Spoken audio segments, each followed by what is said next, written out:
25, a freshman from Palatine, Illinois, Michael Aloiza. The Redmen are coached by Steve Doman. And now the starting lineup for your Wheaton College Thunder.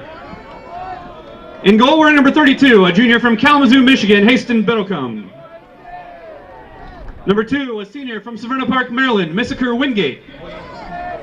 Number 5, a sophomore from Bensenville, Illinois, Michael Martins. Number 11, a junior from Cornelius, North Carolina, A.J. Moyes. Number 14, a freshman from Highland Park, Illinois, Michael Groza. Number 15, a freshman from Magnolia, Texas, Dylan Eder. Number 18, a freshman from Wayne, Illinois, Alessandro D'Argento. Number 23, a junior from Burlington, Iowa, Justin Hill. Number 24, a freshman from Houston, Texas, Silas Gallo. Number 26, a junior from Portage, Michigan, Ryan Melgar. And number 36, a sophomore from Cranberry, New Jersey, Drew Beamer. Wheaton is coached tonight by Marcelo Galvo. At this time, we ask that you please rise, and gentlemen, remove your caps as we honor America with the playing of our national anthem.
Good evening. Welcome to Joe Bean Stadium here on the campus of Wheaton College for this exciting CCIW matchup here between the Wheaton College Thunder and the Carthage Redmen here on Wednesday night. It is not a beautiful night out right now. Rain is coming down. It's very cold and very windy, but these two teams have come to play. Wheaton 10-4-2 on the season, 3-2-1 in the CCIW. Carthage, not the best record, 8-9-1, but they are 3-3-0 in the CCIW. Only one spot behind Wheaton in the standings for the conference. So this game is huge for both teams. I'm Don Crowder bringing you commentary here for this game on the Wheaton Thunder Sports Network, and we're going to have a great time in this game. We've got starting lineups announced earlier. An interesting note here for the Thunder, 4 freshmen in that starting lineup. We know a lot about this team. We know that they're very young, very, very talented, but they will surely bring world-class performances here. So a young squad out for Wheaton, and on the side of Carthage, very interesting to note, goalkeeper Nico Mavrogiannis, standing 5'8", a senior out of Mukina, Illinois, but he must be good to win that starting job for a team like Carthage. But you can imagine that the coaching staff for Wheaton telling all their players to fire for corners, try and get it past the frame of Mavrogiannis. But we're going to get ready to go here in this first half. Like we said, very cold night, not the best weather, and that can be reflected in the stands. These men's soccer games typically drawing a very large crowd, particularly on the student section, but the stand's quite empty tonight. And you can imagine both teams are going to be trying very hard to pull out a scrappy win here. Not terrific conditions, but Wheaton will get the starting nod here to kick this game off. And it will go, sent all the way back to Hill. Hill's going to send a long ball in, and it's clipped over and on running. That's a good shot and saved. First quick save by Mavrogiannis. And a good effort there by Hill, second team All-CCIW last season. Injured at the beginning of the year, but thankfully for Wheaton, he's back in the starting lineup. But Mavrogiannis quickly down to his feet, and a good save from the senior goalkeeper. Sent in, it's Hill again getting to the ball first, headed away. Carthage cleaned out and sent back. And now chipped up forward. Melgar's going to let that one trickle through. And Martin's allowing Biddlecombe to come out and collect. Biddlecombe, an incredible player so far this year for the Thunder. He's a very good goalkeeper, but this year seems to be him peaking. He's won a couple CCIW Defensive Player of the Weeks and has really led this Wheaton squad to a terrific start to this season. Moving alongside, here's Groza. Groza down the line. Groza sends a cross in, collected by Mavrogiannis. So Groza getting involved early offensively as Mavrogiannis throws it out early. Here's Martins tracking all the way up from his left back position. In the middle, finds a pocket of space. That's Martinez. And Martinez is going to play it out wide. Martinez again, good move in the middle. And sends it out forward, chested down. Good touch there by Patino. Patino still on the ball. Patino, no room to go as he gets it up. And there to collect is A.J. Moyes. A.J. Moyes has been a stellar right back all season long for the Thunder in his junior year. And Wheaton will have a throw deep in their own territory. And they'll try to clear this ball away. Long throw up, sent up ahead. Into the middle, trying to control it, sent back. Melgar goes out wide to Martins. Martins has got space on the left-hand side. He's got Wingate calling for it. Martins is going to send it up, looking for Eder, but cut away by Martinez. Aloza goes in, cut away by Eder. Wingate tries to flick it through. Good strength there by Wingate. But an even better play there from number 24 from Carthage, as in the middle, dancing around everyone, is Patino. Cleared up ahead. Moyes is going to chase this down. He's going to get to it first. Moyes showing his strength and cut away from behind, and that's going to be a foul, despite the protests of Mateo Costa. As a good move there from Moyes, attacking play, quick play out, Eder. And now it's Martins, and Martins is going to send it back to Melgar. We've seen Melgar a lot this year. Very stellar center back, very capable center back here from the Thunder. He's also scored a couple of goals from that center back position. As he sends a ball wide into the Carthage defense. Martins is going to trap that one down. Martins has to go back. And now Beamer on the ball. Moyes is going to send a ball in looking for Wingate. Wingate gets to the ball first. Cleared up. Melgar. Poor touch from Melgar, gives it away. And a good chip ball over the top. Here's Esquivel. Martins, good strength from Martins, and Martins is going to take that chance away. Martin's a sophomore. Saw a lot of time last year as a freshman on this left-hand wing, but seems to have solidified his spot as a left back for good reason. Quick ball sent up. That's a great ball. Looking at bobbled, but collected in the end by Mavrogiannis. That was Silas Galval, leading scorer here for the Thunder with 6 goals on the season. Another one of these stellar freshmen that Wheaton has this season. As Hill sent to the ground, looks like he slipped. And just a reminder, the conditions here not terrific for a soccer game. It's very wet, very cold. And Joe Bean, already a field notorious for being a little bit slippery. Players are going to be losing their footing a little bit during this game. Cutting inside, ball sent in, Biddlecombe. Easily is going to corral that into his hands. And he's going to play out slowly from the back and allow his team to get up. So far, Wheaton looking to be in control of this game, but a lot of creative players on this Carthage side who will do well. Melgar over to Martins. Martins on the left. Into the middle. DiArgento finds Hill. Hill's going to go long. Sending it over the top. This is Moyes. Moyes, good touch inside. He still has it. Moyes still has it.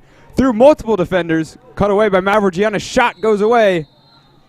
And the referee's going to call it out. Looks like some dangerous play going on there. But Moyes coming up from the right back position. What a play from the junior right back. Coming up and then almost finished there for Wheaton.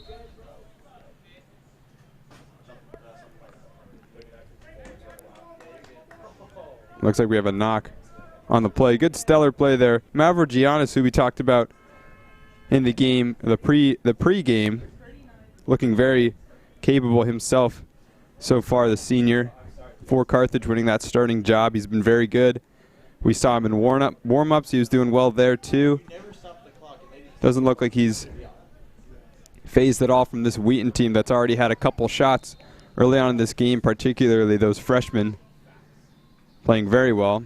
He's going to collect here for the goal kick.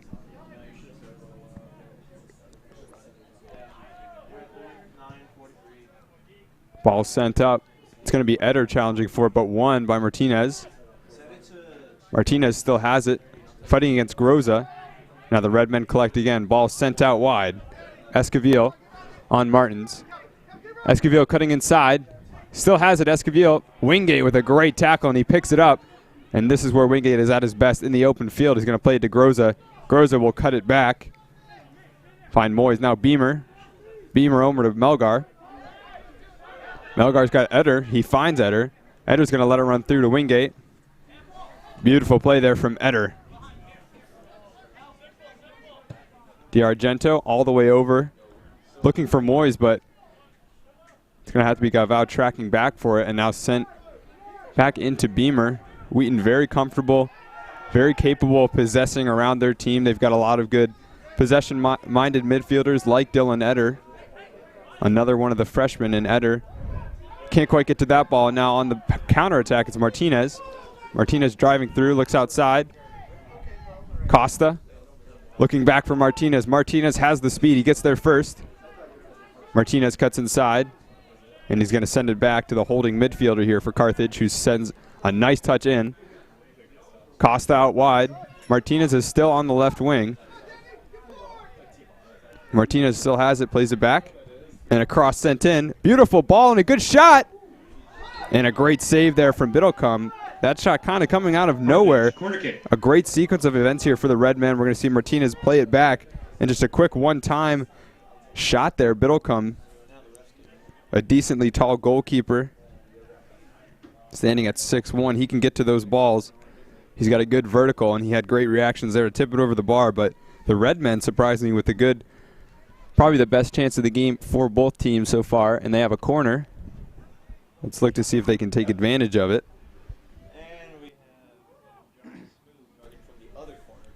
8 minutes gone in this game. So far 0-0 at Joe Bean Stadium. But it has been an exciting 8 minutes. We've seen kind of the styles of what these two teams bring. Wheaton, a bit more calm, a bit more possession style. And Carthage, they have such great playmakers up front that they can just come in and inject a little attack in as little as 10 seconds like they did there. Ball sent in.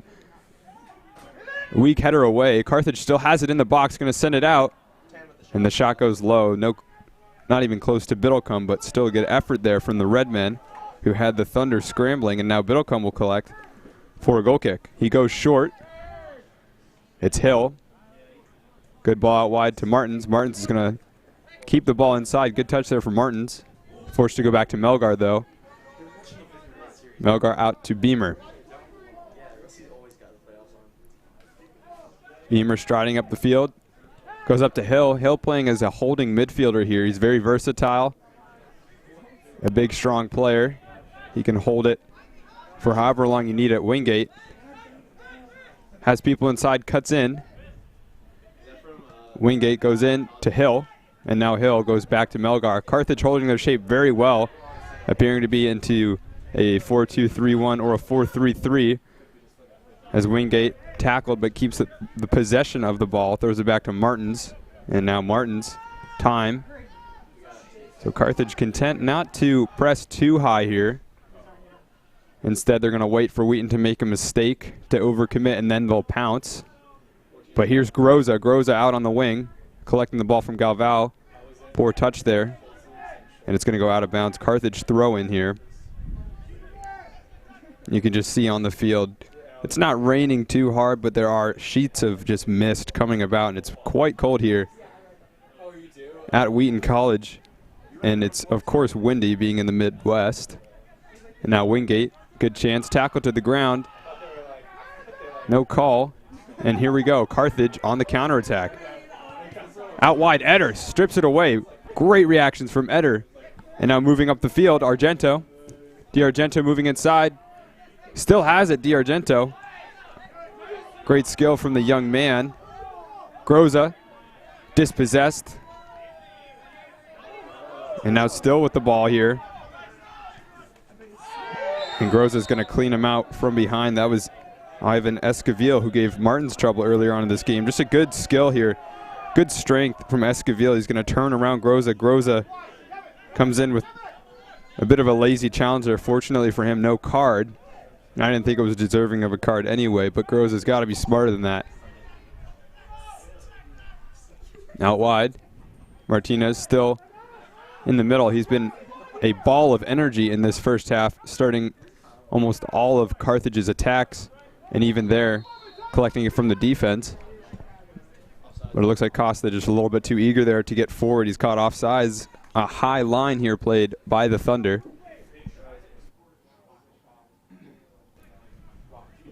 The Thunder also playing their own variation of the 4-3-3. They've got Hill sitting a little bit deeper in that midfield trio, and then Dylan Eder and Michael Groza playing a little bit more attacking.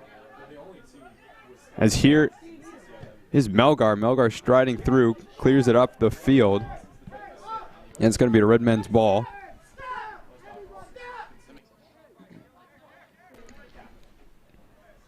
One of the things that head coach Jake DeClue likes to do the best with this team is he plays players out of position just to test them, just to see where they can play, to see how versatile they are. So we have a lot of players on this team that are playing in positions that they don't normally play in or didn't normally play in. Ryan Melgar, for instance, typically a midfielder, has started at center back this season, and you saw right there when he was striding forward as Eder connects in the middle. Had to cut what I was saying because we had a good chance, but what I was saying before, Melgar striding through, he does have that experience playing in more of an attacking role. And I think it's really smart from DeClute to be doing that. He's giving all of his players experience playing different roles. Michael Martin's another player that typically played as an attacking winger, now as a left back, and a very good left back at that. As the Redmen have a chance here, Costa in the middle. Ball is going to be sent through. Martins with a crucial interception there for the Thunder as a weak ball sent out from Groza. In the middle, in a pocket of space coming through, Eder dispossesses after help from Hill. Eder still on the ball. Always looking extremely calm is Dylan Eder. And now Martins collects.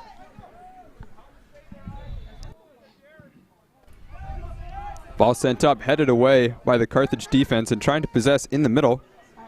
Eloza. Here's Groza there. Groza out to Eder. Groza in the middle. Groza, good turn. And that little half turn freeing up a ton of space, and he's able to play it back. And now Melgar. Melgar out wide to Martins, and now here we're back into it. Wheaton possessing around the back. Carthage, they're not going to press up too far. They're not going to surrender too much of their time unless they see a chance like this. Beamer has to come through. Not crucial enough, and here's Carthage coming through. Here's Costa. Costa on the left side, tracking back to defend that. And a crucial tackle. Biddlecombe picks that ball up. That was Beamer coming back, covering his own mistake. Wingate, a cheeky touch there, but can't quite get on the end of it. However, keeps possession of the ball. And that's what he does best. He terrorizes those opponents because they know he's capable of those brilliant moves. D'Argento, good move. D'Argento sends it in. Beautiful cross. And nearly to it was Galvao. Galvao still on it. And pushed to the ground there from Mavrogiannis, and we're going to see a penalty here. Let's catch this one again. First off, Groza's going to miss it and then try and come in here. Oh, no, that's Galvao. Galvao's just going to get pushed to the ground by Mavrogiannis. An easy call from the referee, who's in a perfect position. Mavrogiannis quite foolishly there pushing over Galvao, and Galvao drawing the penalty. Then we'll see who takes it. Eder's lining up for no. It looks like that'll be D'Argento. So lots of confidence here from this freshman D'Argento. He's been a standout player for the Thunder this season, so he's bound to have confidence. Steps up to the plate. Beautiful. Right down the middle is D'Argento. And the celebration is modest. The goal was modest. He knew the goalie would dive. He went down the middle. D'Argento scores 14 minutes in. We'll see here. Mavrogiannis is going to pick the wrong way and just straight down the middle. Power was behind it. And D'Argento puts Wheaton on the board 1-0 in this CCW game. A crucial game for both of these teams who are just one spot removed from each other in the standings. Carthage going to go long ball early, cut away by Moyes. And still with the ball, though, is Carthage. Costa sends it up. Moyes cut away. Good touch there. Patino moving inside. Patino dispossessed. Beamer tries to get the tackle, and Patino's going to whip a ball in. The wind is going to carry that the opposite direction. Here's Wingate. Wingate using that strength. Does well, Wingate there. Eder, beautiful move. Wingate megs him. Oh, my goodness. Eder and Wingate. Just the perfect duo there for that encounter. D'Argento on the ball, showing his strength. D'Argento moving up. Here's Wingate on the wing. Cutting inside, dispossessed there, a good tackle coming from Riley. Now Martins goes inside to Beamer. Here's Martins. Martins is going to go along with that left foot of his. Mavrogiannis calmly collects, and he'll play out of the back here for the Red Men. Going short, the defensive line here for Carthage. Great touch there from Moyes, and now D'Argento has a spot. D'Argento, long shot, and Mavrogiannis is going to watch as it sails over harmlessly. Moyes coming on the overlapping run. D'Argento had him on the right side, but perhaps thought that he could catch Mavrogiannis with the chip. Not a bad proposal.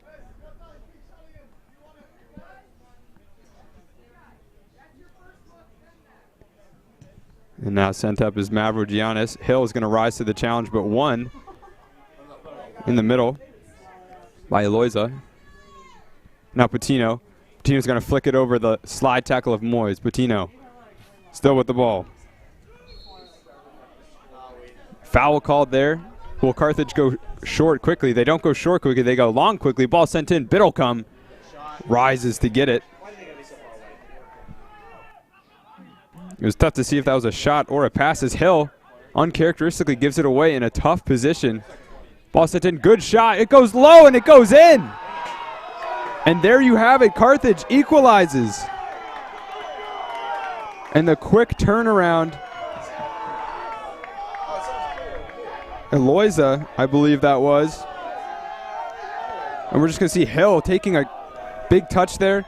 Quickly sent in. Esquivel is going to send it back, and just the perfect strike there from Eloisa to get it past the outstretching arms of Biddlecombe. And there you have it, Carthage tying it up only a couple minutes later after the D'Argento penalty. We have a 1-1 game here at Joe Bean Stadium. Carthage goal scored by number 11, Daniel Eloisa. That's his first of the year.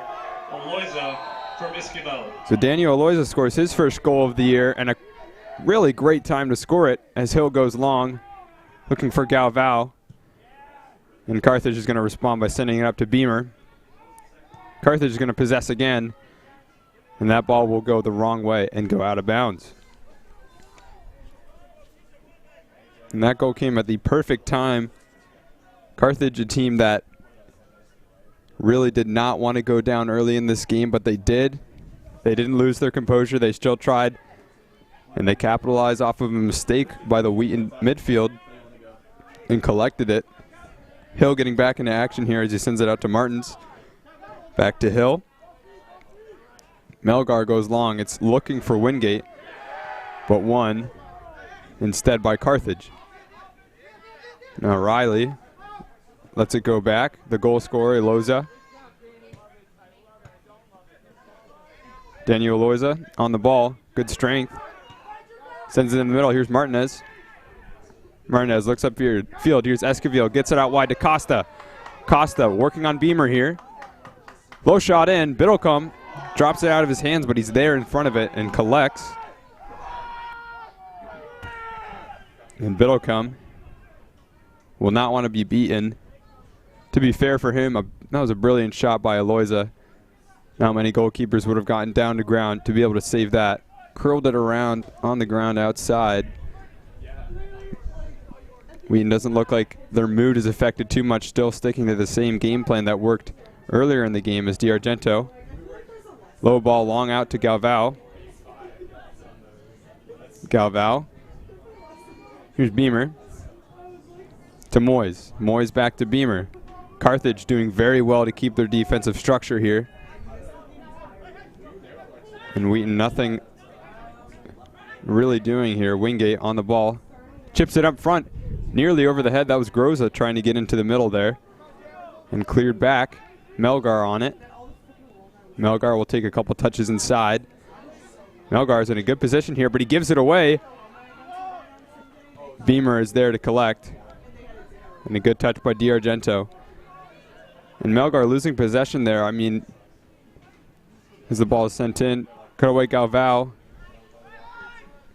Kicks it back to Martins. What I was saying is that final touch that gifted the ball away to the onrushing Eloisa, that's just completely weather. Right there, he was trying to get the little toe touch, trying to drag his foot over the top, and he doesn't have a lot of traction here with this grass, with this ball, and with this weather right now. And we saw that was kind of a catalyst for the goal that Carthage scored, Hill taking a bit too long of a touch and getting dispossessed. So this weather has already been a pretty big factor in this game. As Beamer nearly clips Hill in the chest, sends it out wide to Martins.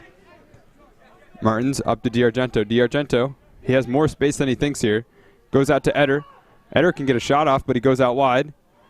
Now Groza, and Groza just a hair offside, and it's going to get called back for the Thunder after a promising set of plays there.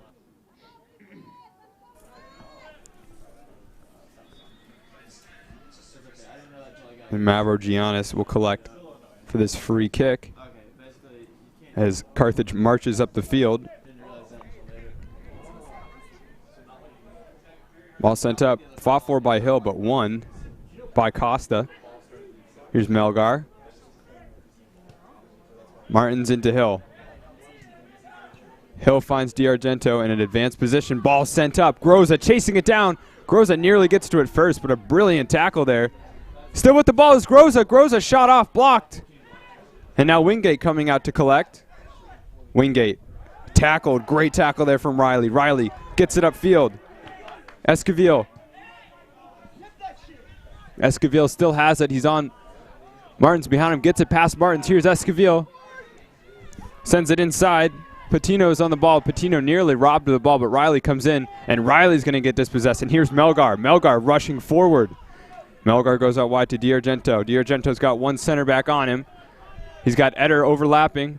DiArgento goes out wide, and just a bit of a miscommunication there. Brilliantly cut away there by the Carthage defender, who's now striding up.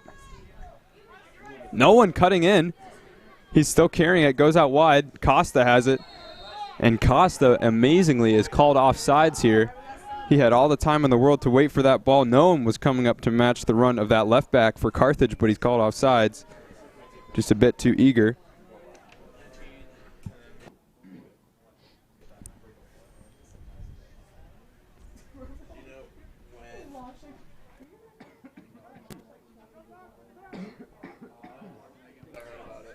We'll see the ball played out wide to Martins. Martins has it. And back to Melgar. So possession style here for Wheaton. So they get things going. Cut away brilliantly once again by Carthage, and moving up. Lots of speed here from Patino. Cut away though by Argentino. DiArgento trying to get involved. Eder comes back. But gifted away once again, and Eloisa, the goal scorer, gets another good shot, and Biddlecombe forced to parry it away for a corner kick. So the Carthage defensive game plan is just simply to choke over to one side, not commit too much to any one play, and just wait and wait for a Wheaton ball to find its way into the leg of one of their players, and it's been working really well so far. They scored their lone goal of this game that way, and they now have a corner after a good shot from the goal scorer, Daniel Eloisa.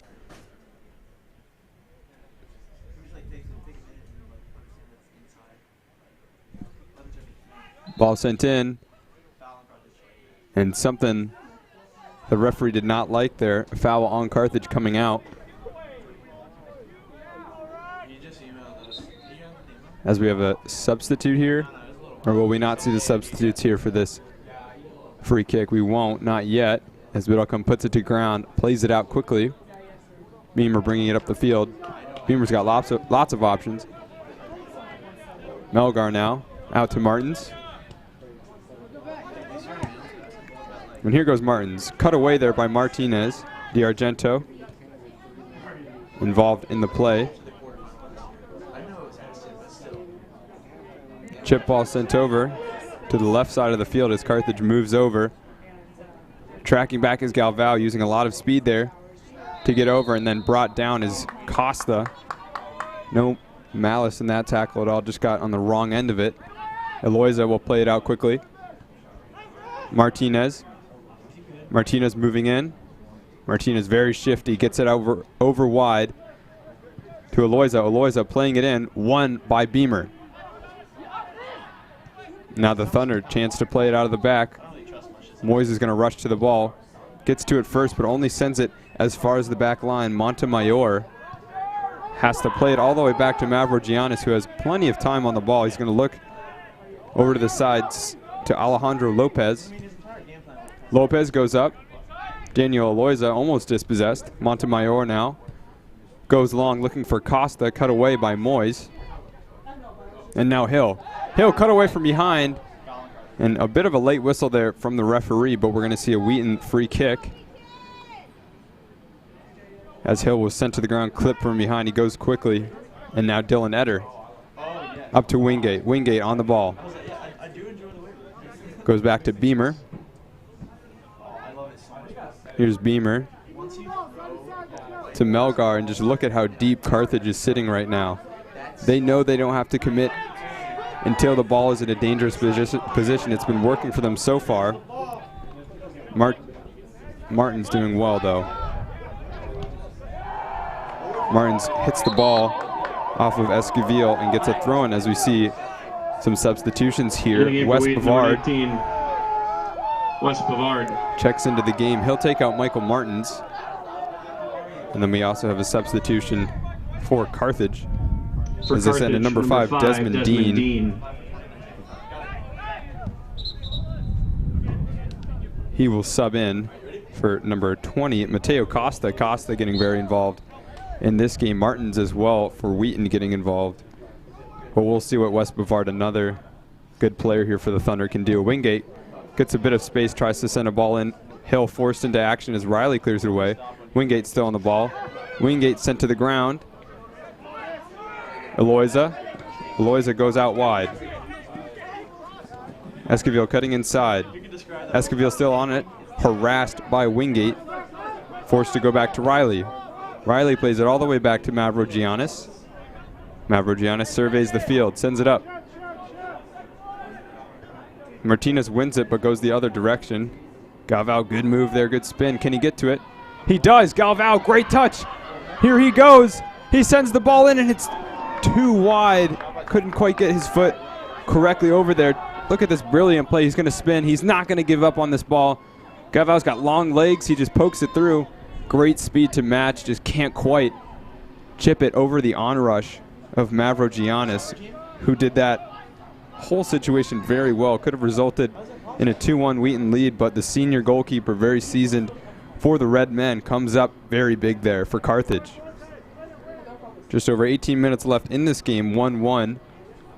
And it's been pretty even so far as chances. Wheaton dominating possession, but only because Carthage is playing a very stellar drop-back type of defense, content to counterattack when the chance provides, as Bavard sends it up to Wingate. Wingate somehow still has his foot on the ball, and Galvao sends it out wide. And that'll go out for a Carthage throw-in. Very exciting bit of play from both teams. And we saw Wes Bavard, who was subbed in a little bit earlier, getting onto the ball early.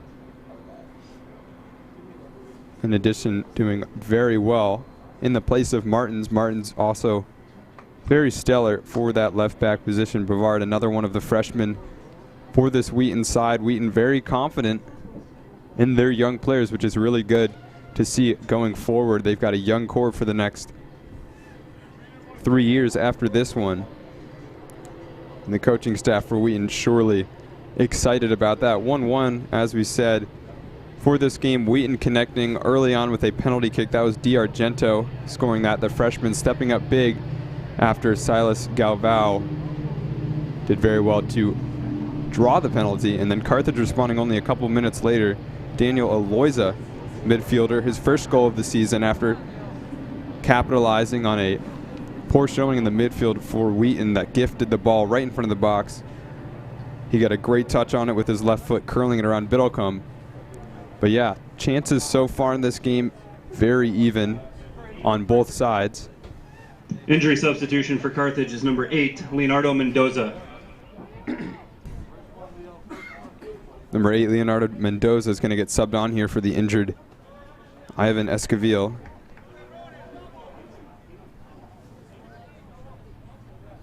And we'll get play resumed shortly. Just under 18 minutes to go in this first half. Carthage and Wheaton sitting one spot apart in the CCIW standings. Wheaton 3-2-1. They're just above Carthage, who are 3-3-0. Wheaton with the better regular season record, but trailing Elmhurst, who are 4-3 and in 4th place there at the CCIW. North Park leads at 5-1. As the Red Men will resume play by playing it back to Biddlecombe. Good show of sportsmanship there from Captain Martinez for the Red Men, noting that Galvao punted it out of bounds to get help for their injured player. And now Melgar here. He has a chance to play out of the back. Has to go back to Biddlecombe. Chased. Biddlecombe keeps his composure and Melgar sends it up. Riley wins it over Wingate. Eder is able to get his foot on the end of that ball and Bavard into the middle. Here's Groza. Groza out wide. Moy sends it up for D'Argentino, but cut away by Montemayor. Long ball sent to him. Bavard nearly tried to go for it. Mendoza, Leandro Mendoza gets it past Bavard, but Eder there to track back Wingate. Wingate cut to the ground. He's going to draw the foul after a good move. Hill's going to get it going early.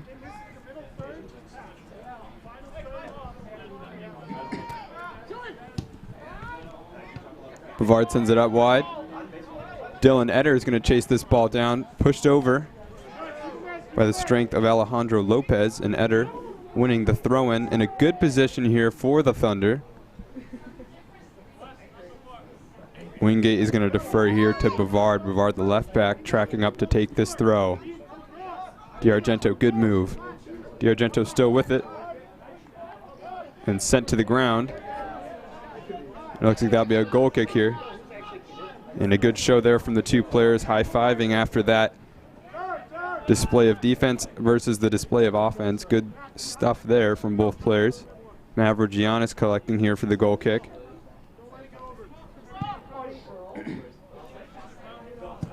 Ball sent wide. Can Carthage keep it in? They cannot.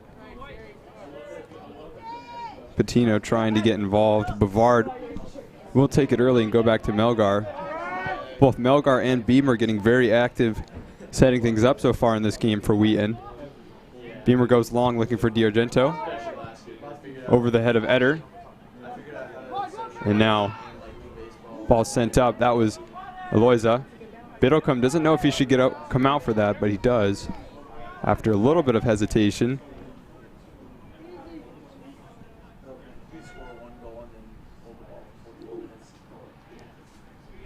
Now Biddlecombe goes long. Looking for Galvao. Galvao jumps for it. Sent to the ground. But Groza nearly wins it back for the Thunder, and then he's cleaned out from behind. Or excuse me, Groza cleans him out from behind. Carthage will get a free kick here as Wheaton retreats.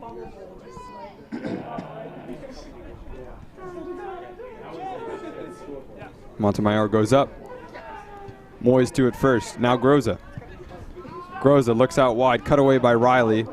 Wingate is going to chase it down. Mendoza there first. Still on Wingate is Mendoza. Good play there from Wingate, and gets a meg of his own as Eder goes inside. Good touch there into the middle. Aloyza, the goal scorer, striding forward. He's got players. Great ball sent out wide. Here's Martinez. Martinez shot in and caught by Biddlecombe. Not even parried, just caught straight away. We're going to see here on that quick changeup of things. Aloyza has Martinez on the run. Moyes caught ball watching, but Biddlecombe with a strong play there. to collect. Here's Melgar. Melgar out wide. Now here's Beamer. Carthage sitting back once again. They had a little bit of play where they were pressing up higher. Melgar goes up. Riley rises to the occasion. And now Wingate. Wingate gets past the slide tackle. Wingate still moving in. Edder's going to pick up the dispossession. DiArgento moving inside. Here's Hill. Hill goes out wide to Bavard. Bavard inside. DiArgento to Edder. And ball cut away as we see a trio of substitutions here. Number 12, Christian Holland, and number 17, for the Thunder. Peter Whalen. Number 12, Christian Holland, another freshman coming into the game, and then a familiar face, or two familiar faces, number 9, Joey Sapikiotis, and then, of course, number 17, Peter Whalen. Holland getting involved early. Hill's going to get a shot, and Hill's going to send it over far to the right. Thunder, corner kick. But it looks like that was deflected out of bounds. And we'll see a corner. Peter Whalen just got subbed in. He's no stranger to scoring with his head, so hopefully he'll get on the end of this corner. We'll see who goes over to take it. Looks like that's Silas Galvao.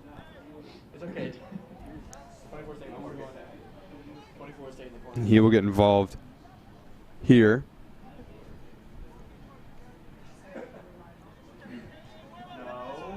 Ball sent low. Fought for Sapikiotis, out wide to Galvao again. Galvao left-footed cross, and that's a good cross and a good header and a goal. Number 36, you know who it is, Drew Beamer, the center back, rising to get that ball. Gets it past Mavrogiannis. Wheaton on top, 2-1. So Beamer here getting on the end of it. Sapikiotis freshly subbed. He's going to play that ball out. And look at this ball from Galvao. Nonchalant, left foot. Beamer. That vertical, that height, you're not going to get it from him. And he heads it in. A beautiful header. Great finish from the sophomore center back as Wheaton on top. 12 minutes to go till halftime. A perfect time to score a goal. The Thunder goal, his first of the year for number 36. And that was Beamer's first goal of the season. Certainly deserved. He's been very good tonight. Joey Sopikiotis, number 24, Thunder. Silas Galvao. Beamer from Sopikiotis and Galvao. And we also saw a substitution, Will Woodfin, checking into the game for Wingate. Wingate getting some much-deserved rest as Woodfin, who another familiar face here for the Thunder, playing in his senior year, checks into the game. Vidocum. And the Redmen playing a little bit higher now that they're behind. They can't quite sit back like they wanted to when it was 1-1. Now they do have to attack, or else Wheaton will just possess for the whole game.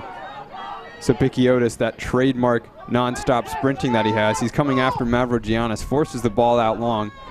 And that's just something that Sapikiotis brings that not many other strikers can. Just endless energy, always chasing down the ball, content with whatever role he has, either starting or coming off the bench. He's in great shape. He never runs out of energy. Moyes now will take the throw in.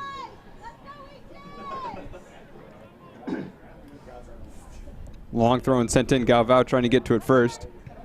Cleared away, I believe, by Aloyza. It was hard to see, though. Beamer's going to send a ball in. And a good try. Woodfin is going to track it down. It's going to go out of bounds for a corner kick. Mavrogiannis didn't come out to meet it, so Woodfin nearly getting a good chance there. It's very crucial here for Carthage to score a goal before the break. Halftime talk is a lot different when you're tied versus when you're down by 1 goal. And the way that Carthage has been playing this game, it really does work when they don't have a deficit to come into. They're not going to be able to play their game if it keeps being 2-1. They have to capitalize quickly. As Riley plays very well there to get the ball out of bounds. Brevard into Holland.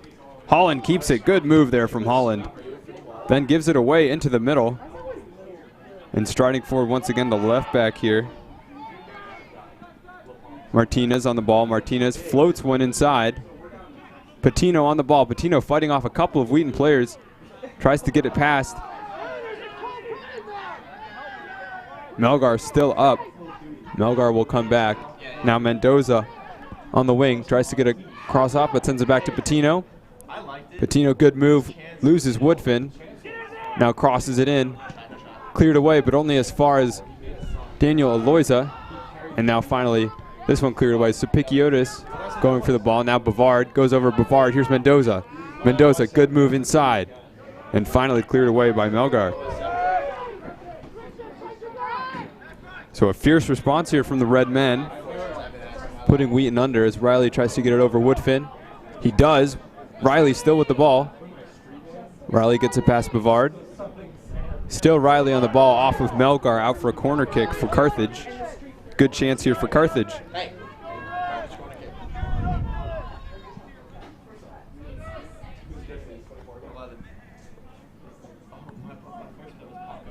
Everybody back here for the Thunder, including Sapikiotis. So you have to imagine any ball that is going to be received here by the Thunder is just going to be cleared out immediately. Header one initially. Biddlecombe sees that one's going to go over. And cries of protest there from Carthage as they thought that Biddlecombe touched it. Didn't quite get a good look at it. It looked like the bar was what impacted the ball there, but of course they are closer than I am up here in the press box. Spikiotis lets the ball trickle through, forcing a play off of Montemayor. Now Hill. Hill up, ball missed by both Holland and Aloyza. Melgar heads it up. Whalon trying to get on the end of it. Martinez tracking it up. Beamer's forced to come over. And Beamer, instead of shielding it, is going to pass it out. Probably the wise move. It didn't look like it had enough speed to keep going to go out of the touchline.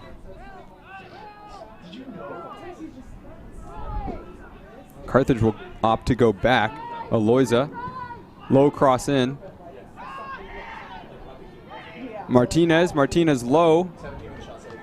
And cut away. Biddlecombe there, comfortably saving. And goes early with the cross, looking up for Sapikiotis. Sapikiotis gets the advantage here. Sapikiotis hands all over him as he tries to get it through. Great move there from Sapikiotis, coming inside, loses another defender. Blocked away, gets another shot off. Mavrogiannis is going to collect. But what a move there from Sapikiotis. Oh, that's just embarrassing there. Sapikiotis, and then he loses this guy too. Unbelievable there from Joey Sapikiotis. Great skill, just like I was saying. Endless energy. Never stops running, never gives up on the ball. And a good play there from the sophomore. Wheaton players kicking the heels of Desmond Dean there. Carthage will get the free kick and send it up. Now it's Messineo. Messineo, high ball sent in. Mendoza, great touch from Mendoza as he gets it past Bavard. Ball sent in, Biddlecombe tracking over, and he's going to bat it to the ground and collect it.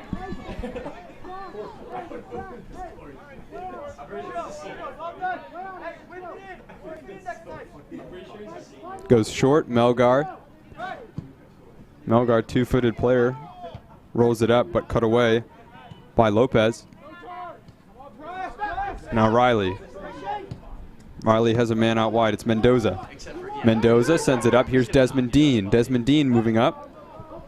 Challenged by Holland. Holland's going to send him to the floor and commit a foul. He can't believe his eyes, but he tracks back. It looked like that was a bit too physical as he clipped out the heels there of Desmond Dean.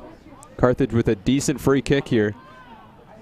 Woodfin and Sapikiotis forming a loose two-man wall. Sapikiotis will walk away, so we'll just have Woodfin in this wall. And be taken by Aloyza, the goal scorer. We'll see if he can get an assist as well as a goal today. Just under 5 minutes to go until halftime. Can Wheaton hang on, or can they add to their total before half?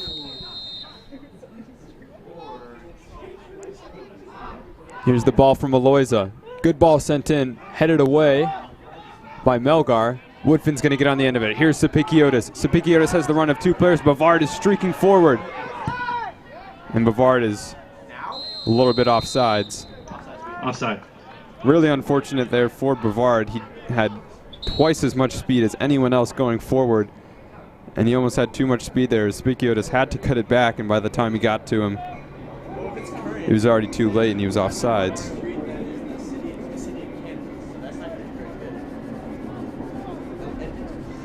Referee will talk to Dean here as we wait to get plays started. Carthage regrouping after that offsides call. They go short. Here's Dean. Dean in the middle. Aloyza goes out wide. Moving inside. Gets it past Galvao, and the shot sent up and far over the bar. As we see 2 substitutions here. Dunlap and number 37, Ben but we'll look at Ferraro. this shot again. He's just going to cut inside, get it past Sales Galvao, but look at how far out he is. A good attempt nonetheless, but a couple feet over the bar. Biddlecombe not troubled, clapping his hands to get his team fired up. We saw 2 subs into this game. Ben Ferraro, he came in, he checked in. And we did see another, number 8, Sean Dunlop, also getting into the game. Spikiotis getting Ferraro involved early. Ferraro moving inside, chips it up. That's a good ball. And Dunlop nearly got there. But great vision there from Ferraro. I didn't even see Dunlop coming in, but Ferraro did. Just let him a little bit too much as Mavrogiannis wants to get this started quickly. Now it sounds like a pharmacist. Instead, he's going to wait and just go short. So smart play there from the senior goalkeeper. Lopez challenged and forced to go long is Aloyza. Hill over to Riley. Bavard cuts it away. Good play from Bavard, forcing the ball out of bounds. Desmond Dean can't quite get there. Wheaton will regroup as they win that throw-in. Wheaton still on top 2-1. If you're just joining us here on the Wheaton Thunder Sports Network. Goals coming from D'Argento and Beamer. And on Carthage, scoring the goal, Daniel Aloyza, his first of the season. Leaning in, Dean wins that. Only goes as far as Hill, as Ferraro tries to get on the end of it. Ferraro committing the foul on Aloyza, but getting back involved. He's got to track over to check the run of Martinez. Martinez goes out wide. Sent in. And back to Aloyza. Aloyza goes up. Carthage still on the ball. And cleared out on top of the box. That looked painful. And the Carthage player goes down, winning the free kick in a dangerous position. Just over 2 minutes to go in this first half. And if there's been a time for Carthage to equalize, it's now. They haven't had too many good chances since they scored that goal with Aloyza. Wheaton's number 26, off a great shot. Ryan Melgar, has been cautioned. And Ryan Melgar picks up the yellow card there for that tackle. As the stands have filled out just a little bit more, most people with blankets, umbrellas, or both to combat this tough weather here on the campus of Wheaton College here at Joe Bean Stadium. And a couple people sent forward here for Carthage. It'll be interesting to see who gets on the end of it. We've seen Aloyza definitely has the ability to strike a ball well, but Martinez has kind of been their spark plug in this game. And I don't really know who's taking it anyway because we can't see the number. Chipped over. Biddlecombe, what a save. What a save there Carthage, from Biddlecombe.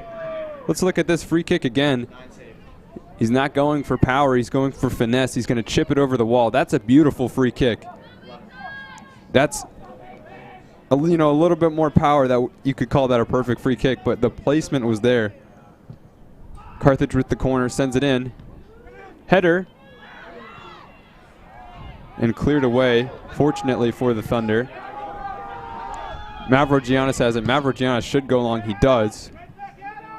Ferraro's going to win it. Mavrogiannis far out of his box. as Wheaton picks it up. Sapikiotis has it, and Mavrogian is still far outside. Carthage does well, though, to defend and has just over a minute to get the ball up the field and score before the first half is over. Lopez now sends it out wide. Here's Dean in the middle to Martinez. 1 minute. Cut away by Moyes. First half, 1 minute. And Moyes retreats. Wheaton still playing a high line here. They want to see if they can also score before half. Cries for a handball as Dean picks it up. Dean striding forward. Sent out wide. Moving in the middle. Lots of time on the ball. Loiza is the target, though. Carthage looking for an opening here. Not much time left, though. Moyes is going to come away with it and then fouled.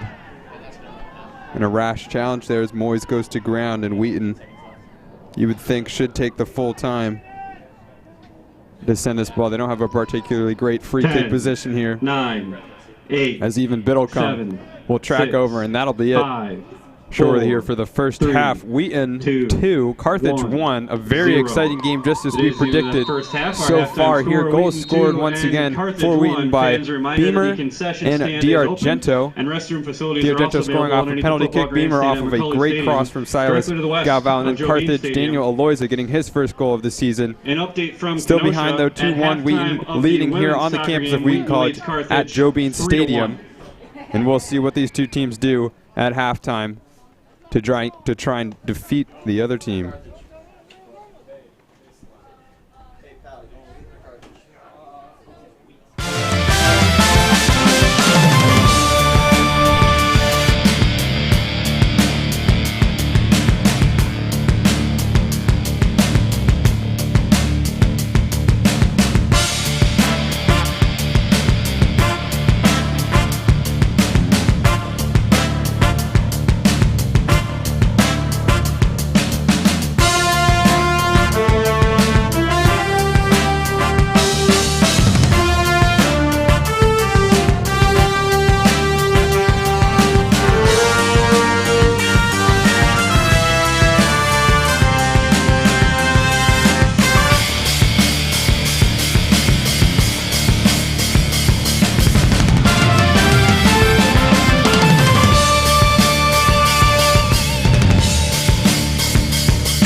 Be inspired as you seek to make a difference in the lives of children as an elementary, middle, or high school teacher.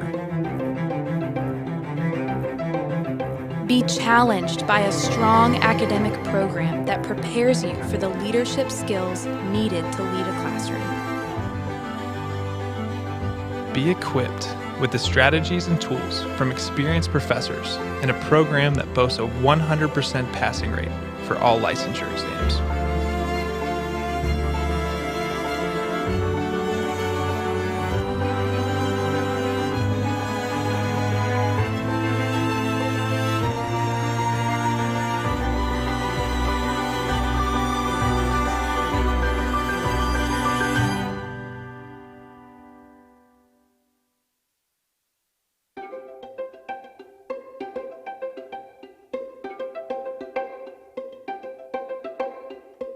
Be inspired to lead others to the Christian faith as professional English language teachers serving across the globe. Be challenged as you dive deep into learning about other cultures while understanding how to create the bridge between English and the native language of your students. Be equipped as you gain valuable skills and lessons from leading researchers and teachers in the field who have decades of experience and whose work spans 6 continents.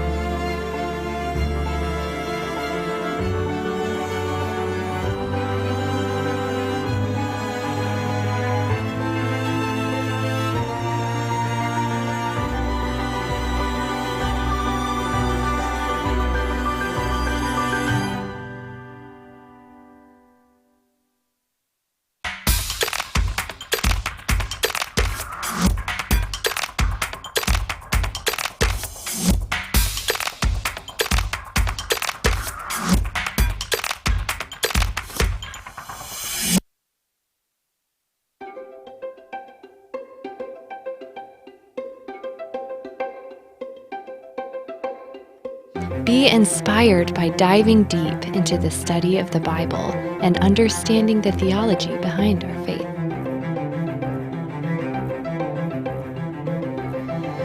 Be challenged with advanced study of biblical and theological knowledge. Be equipped to expand your knowledge, build your academic skills, develop critical reflection, and serve for Christ in His kingdom.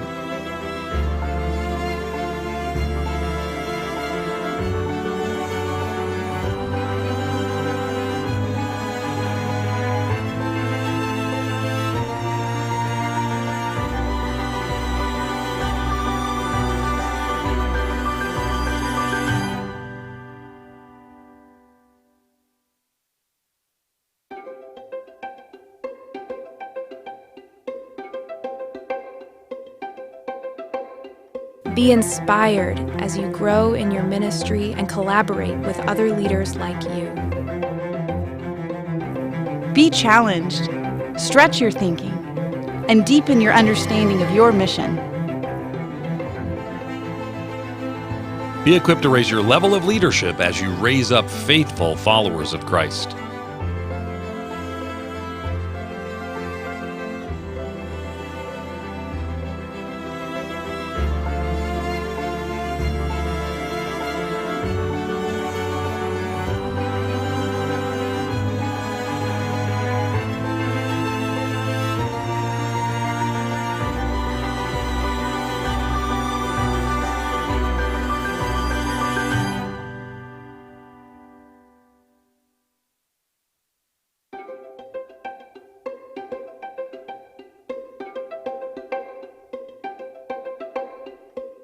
Be inspired to serve a world filled with justice and suffering. Be challenged with a rigorous academic program that trains you to analyze psychological theory and research from a faith-based worldview and apply it to serve the needs of individuals and families in need of healing. Be equipped to integrate your Christian faith and practice with the best of contemporary scholarship and professional standards in the disciplines of clinical psychology, counseling, and marriage and family therapy.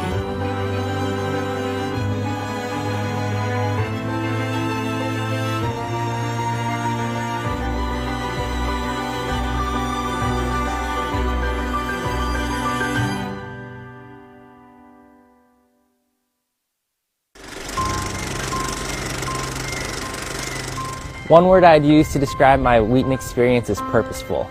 And I say purposeful because through people and experiences here, the Lord has been teaching me to reorient my desires and aspirations for work in His kingdom. Flourishing. I chose the word flourishing because of the specific leadership and mentorship opportunities I've experienced at Wheaton, and how they've allowed me not only to grow here, but given me the confidence to navigate life after Wheaton. Winning. I chose the word winning because I feel like all my friends and professors have encouraged me to have a winning mindset. Full. I chose the word full because my Wheaton College experience has been full of mentorship and friendship here, and I've been left with intergenerational friendship that I'm going to take with me for the rest of my life. Transformative. The reason why I chose the word transformative is because of all the ways I've been influenced by my professors, my peers, and my friends at my time at Wheaton. Rooted. The reason I chose the word rooted is because I am leaving Wheaton grounded in both my faith and calling. Unexpected. The reason I chose this word is because I expected to be challenged by Wheaton's academics, but I wasn't expecting how I would be challenged and grown through Wheaton's athletics, student life, and student engagement. Deep. I chose the word deep because of the deep relationships I've been able to build with friends and all the people I've been able to meet at Wheaton. Holistic. I chose that word because Wheaton has taken my education and my vision for my life, and it's expanded it and shaped it physically, mentally, emotionally, and spiritually in every way. Journey. The reason why I chose Journey is because of the many highs and lows that I've experienced here at Wheaton. These highs and lows are a taste of what life after Wheaton is going to be like, and this is why I love Wheaton.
Welcome back to Joe Bean Stadium here on the campus of Wheaton College as we come here for the second half of this great game so far between Wheaton and Carthage. Wheaton leading 2-1 in this game. Goals from Beamer and goals from D'Argento. And on the Carthage side, Eloisa getting on the end of it. But Wheaton in control for much of that first half as the teams roll out from their second half talks and get back into warming up for this game's conditions. Not terrific here on the campus of Wheaton College. It's pretty chilly, it's pretty windy, and it's a little bit wet. Not raining too hard, but misting a little bit. And we've seen that contribute to a lot of sloppy play in the midfield for both of these teams, but so far they've proved that they can get through adversity. And we'll just get ready for the second half to start. I'm Don Crowder here for commentary on the Wheaton Thunder Sports Network, bringing to you live Wheaton Sports here. And the teams seem to be coming a little bit late from their halftime talks as the referees already walking out into the middle of the field as we get ready for this second half. But as I said, Wheaton seemingly dominating that first half, but that was more about the game plans of these two teams. Wheaton, certainly the better team on paper, content to possess around Carthage, and Carthage just allowing that play to build up, not trying to commit too much to any plays, and also not trying to play out of position. They're keeping their structure, but now down 2-1. We'll have to see how they rebound here for the beginning of this second half. We might see a higher line being played. I've been very impressed with some of these Carthage players. Their skill on the ball, their ability to play make, and most importantly, just how quickly they play out of the back. And another interesting thing of note, Carthage, they are down 2-1, but both goals for Wheaton, they weren't really scored from open play. D'Argento scoring from a penalty kick and Beamer from a corner kick, or a rebounded corner kick. So this back line for Carthage, they've actually been pretty solid. And 5'8" goalkeeper Nico Mavrogiannis, senior from Mokina, Illinois, in goal for Carthage. He's been very steady. And for Wheaton, of course, Haston Biddlecombe, only beaten once in this game, but he's been stellar. He's had a really good game so far. He's had a couple of saves as we get ready for the second half to start.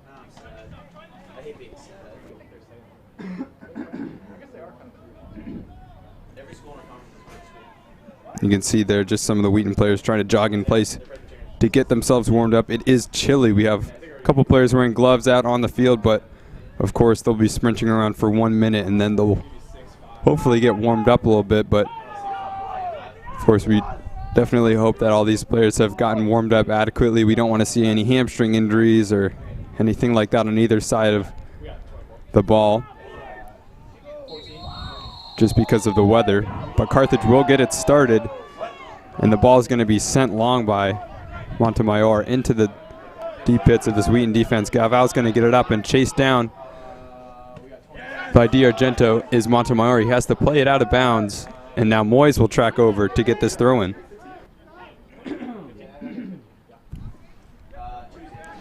And here's Galval. Galval getting it up. Galval still has it. And a good clearance away there by Carthage. I believe that was Lopez tracking over. Lopez in the first half having to deal with Wingate and D'Argento. Did very well there.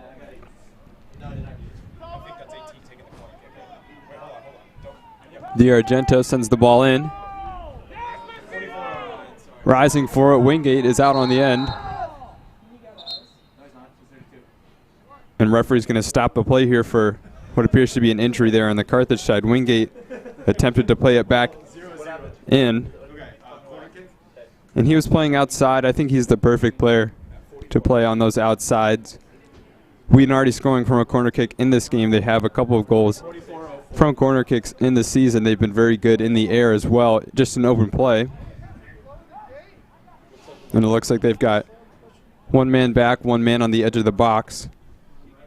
And having that man on the edge of the box is so important. They can just come out and collect any weak headers that come out or any weak clearances, as Wingate did it right there. As the player for Carthage, Lopez, who went down, he's jogging off the field.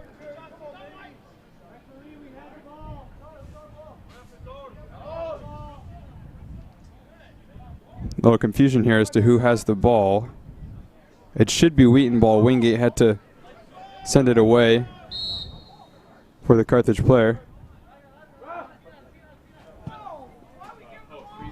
And Aloyza sends it back to Biddlecombe. It's a good sportsmanship once again from Aloyza, as Biddlecombe will send it out to Beamer and now Melgar. And Melgar will build out from the back. Here's Wes Bavard. Bavard had a good first half, getting rewarded with some second half minutes here. Here's Wingate. Wingate moving inside. Good move. Wingate goes out wide. D'Argento. Big strides coming up. Can't quite get it in. And cleared away. Melgar tracking up. Good touch there from Melgar. Now Wingate. Wingate, good move. Loses control though. And now Martinez, captain here for Carthage, striding up. Martinez dispossessed by Hill. Hill still has it. Hill's going to move up. Martinez tries the sliding tackle, but luckily for him, his teammate there was able to come in for the ball. Kevin Riley, who had a stellar first half dealing with Wingate and D'Argento, and then Supikiotis later on in the game.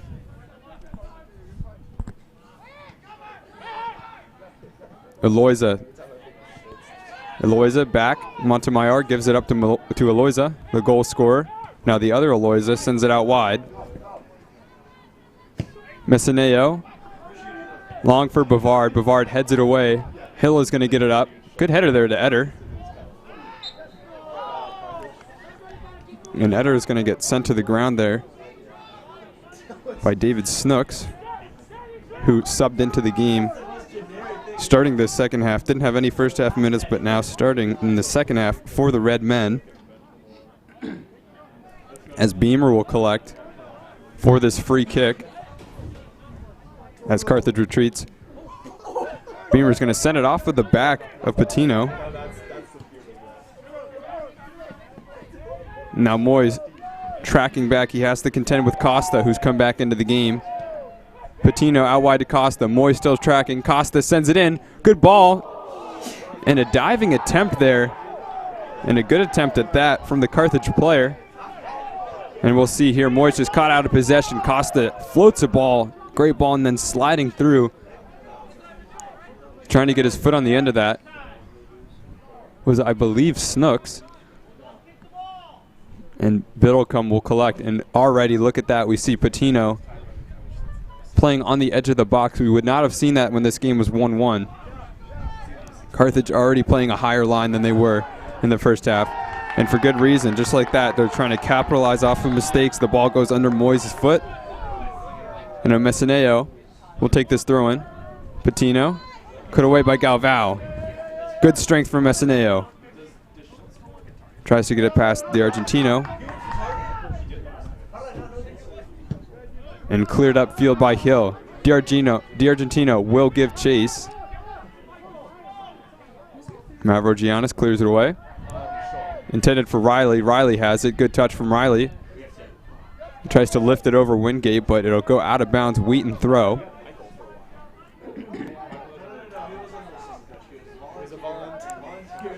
Bavard will play it back to Melgar, who gives it to Beamer. Melgar now. Melgar's going to clear it upfield. Headed away, but Groza, who's checked back in, will control. Groza moving in. Great touch there from Groza. Sends a vertical ball looking for Galvao. Cleared away by Messineo, but positive play there between Galvao and Groza. As Wheaton has the throw in here. And Moyes will come up to collect it.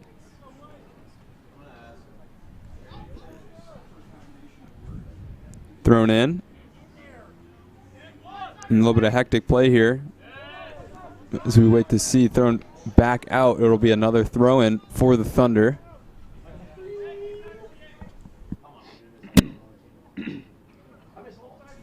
Moyes still with it, throws it in. And Moyes crosses it in. The cross is deflected by Messineo. So now Wheaton with a corner kick. Again, they did score earlier on. Drew Beamer rising to meet a Silas Galvao cross. Is now Wheaton with another corner. Lots of runners in the box for Wheaton. Lots of players back to defend them for Carthage. Ball sent in. In the middle, flicked away. Looking for the head of Beamer. And cleared by Snooks. Now Martinez on the ball. Pavard is back. Now Carthage on the counterattack. And the combination of Groza and Melgar just enough to stop that attack. Martinez still on the ball, poked away. And a great ball sent up. Here's Wingate. Wingate will chase it down. But too much curve there. It goes out of bounds. Good thought, good vision in the midfield. D'Argentino tracking over as Carthage will possess.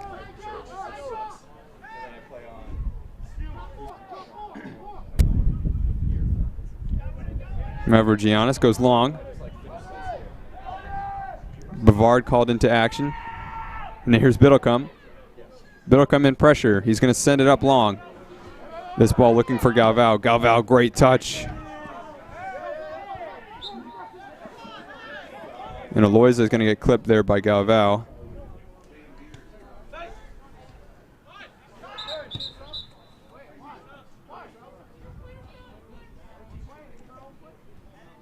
A bit of confusion here as Aloyza slow to get up. The referee did not want play to start until Aloyza got up. So they'll just send the ball back here. Carthage will just retake this free kick. A couple of feet further than they did the first time, I might add. As Messineo will track over to take this. Messineo sends a long ball in. Will Wingate get to it first? He does. Takes it off the chest and now heads the ball over. Cut away by Aloyza. Aloyza out wide. Here's Costa. Costa on the wing. Going out, gets it past Moyes. Costa, low ball in. Crossed. Deflected away. And Hill clears it. Carthage, corner kick. Out only for a corner, though. So once again, Carthage, a good opportunity here to equalize. Aloyza, the goal scorer, sends it. Or Aloyza, the goal scorer, is sent over for this corner kick.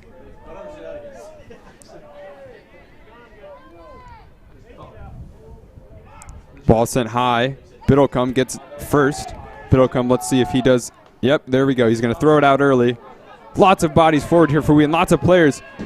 And look at this. A great ball. Can Groza get there? He can't. Galvao, his ball just not the right curve there. Groza had nothing but green space in front of him. He's going to dispossess Aloyza in the middle. Eder runs through Eder. Eder gets it out to Wingate. Back to Eder. Eder in a good position here. Dylan Eder crosses it in. Cleared away by Montemayor and now headed away by Riley.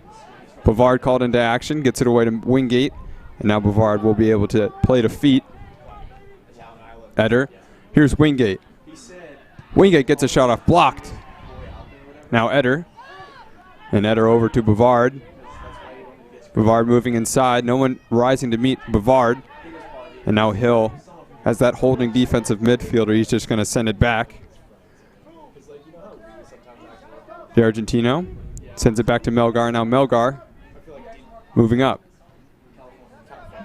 The Argentino's ball is cut away. And Hill. And look at how high Patino is now compared to when he was in that first half. He's really just playing off the shoulder of whatever center back is on the side of the ball. As that ball sent in. And a chance seemingly coming out of nowhere there is Di Argentino trying to get on the end of that. Mavrogiannis, true to his nature as a good goalkeeper, he's going to stay stable and collect it. Groza working on Costa. And now Messineo sends the ball up. Beamer will get there first and head it away. Aloyza. Messineo. No one's coming out to meet Messineo. Chips the ball over to Costa. Costa, he's got one man. He's got Patino on his left. Aloyza. Back to Costa. Costa moving inside. Costa gets it up to Patino. Here's Snooks. Snooks, good move from Snooks. Wow, that was really nice. Costa crosses it in. Nearly over the head of Melgar. He can't get it as far as Riley. Martinez. Martinez gets a shot off.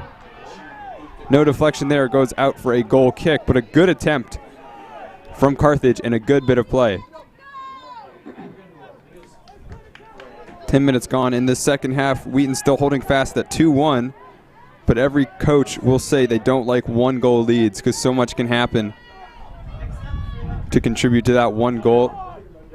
Wheaton is definitely going to chase that second one, try to get a little bit of a cushion here, but lots of time left for anything to happen in this game. Riley wins that header. Aloyza spinning around Eder. Aloyza goes out wide. Cut away by Wingate, but Aloyza comes back for it. Now Martinez to Riley. Riley's been very active in the second half on the offensive side, despite playing at that right back position. And great play there from Wingate, tracking all the way back to prevent Riley from getting it out. Goal kick here for Wheaton.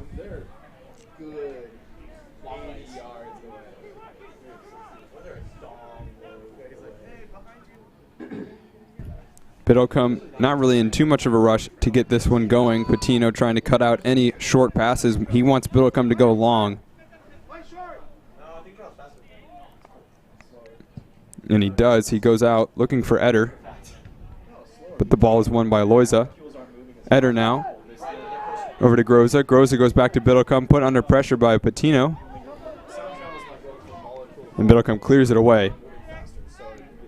Galvao. Galvao gets it past one. Great ball up to Di Argentino. Can he get there first? He doesn't. Great slide tackle. Alejandro Lopez out to Messineo.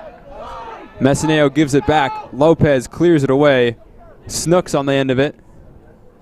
Good touch. And it'll be a foul here for Carthage as Wheaton clipping away the heels of the Carthage player. But what a play there from Alejandro Lopez, tracking over, getting that crucial slide tackle, and D'Argentino was in. And a player of his class would have definitely scored from that chance, but Lopez cutting that away before anything could happen. Here's Patino. Patino tries to chip it over Moyes, but can't get anything going. Hill out wide. Here's Galvao. Galvao in a pocket of space on the wing. Looks for D'Argentino. Finds Hill. Hill goes over the top to Wingate. Wingate chased down by Riley. Wingate goes down to the ground, and the ball is cleared away by Mavrogiannis, and the referee will stop the clock. It looked like Wingate just took maybe a little slap to the face there, and in this cold weather, that's going to hurt a lot. But Wingate, just a player that Wheaton has really relied on in this game, and for good reason. He's just an attacking threat.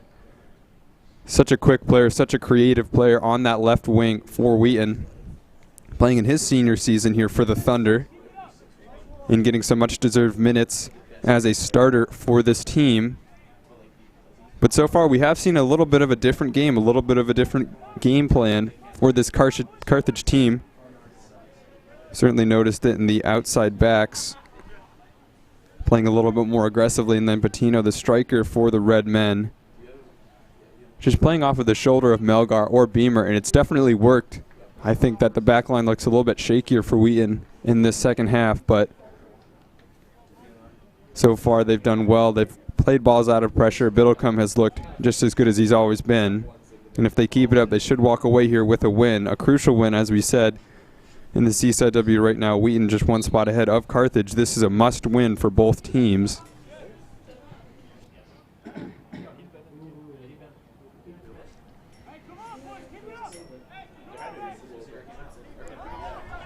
And it'll go back. Mavrogiannis will send it away and send it up the field. And smartly headed back by Moyes to Biddlecombe, who will be able to collect that with his hands rather than his feet. Patino is immediately going to rush that. I love that from Patino. He recognized, he was looking, he was just a hawk for the ball there. Biddlecombe just a little bit too quick, though, was able to get it out still.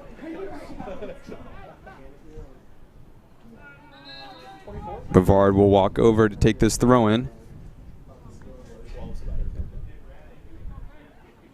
Injury substitution for Wheaton is number 12, Christian Holland.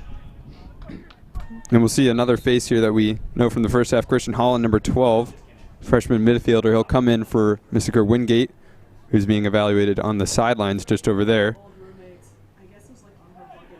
Now Justin Hill. Back to Melgar. Melgar looks for the run of Groza. Messineo is going to try and clear it away. He does. Gets it up to Hill, though. Hill headed forward. And D'Argentino rushes into that tackle on Lopez, sends him to the ground. Foul on D'Argentino.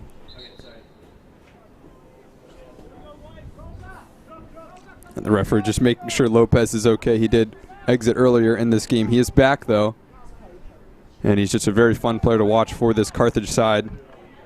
Him and D'Argentino having a very good-natured battle in this game between the two of them. Both very good players for their respective teams. As Mavrogiannis on the end of it. He'll send the ball up. Looking for the head of Martinez, but it's going to go over. And instead, find a Wheaton player. Bavard tracking over. Riley tries to get it past Bavard. Bavard, good strength there and good recovery. Throw in here for the Thunder.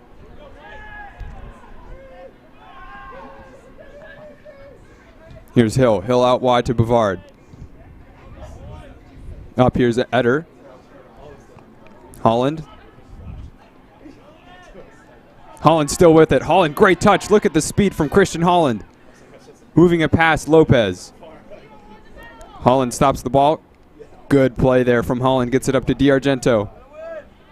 Into the middle. A good touch there from Silas Galvao. We nearly had another goal there from Galvao, the leading scorer for the Thunder. Just look at this play. D'Argentino, left-footed cross in.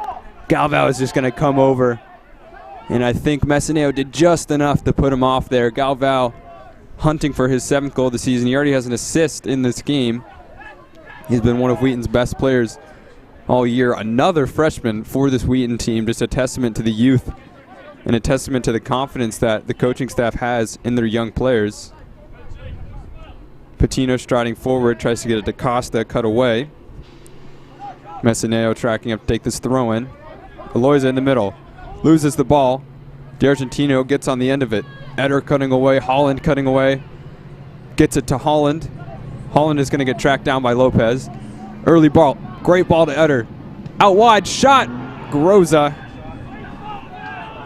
And it'll go high and to the left. But look at these smart plays right here. Holland is not going to take a single touch. He's going to pass it immediately to Eder.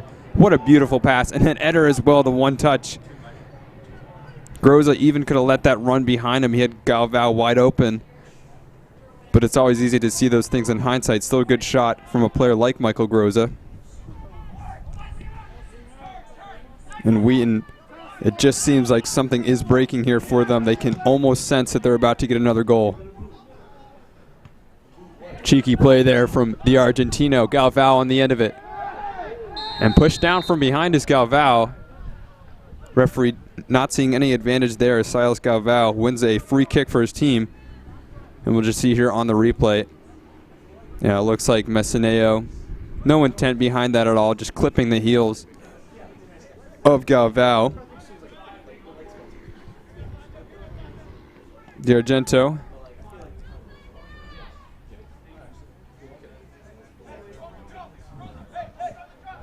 Will be on the end of its two-man wall for the Red Men.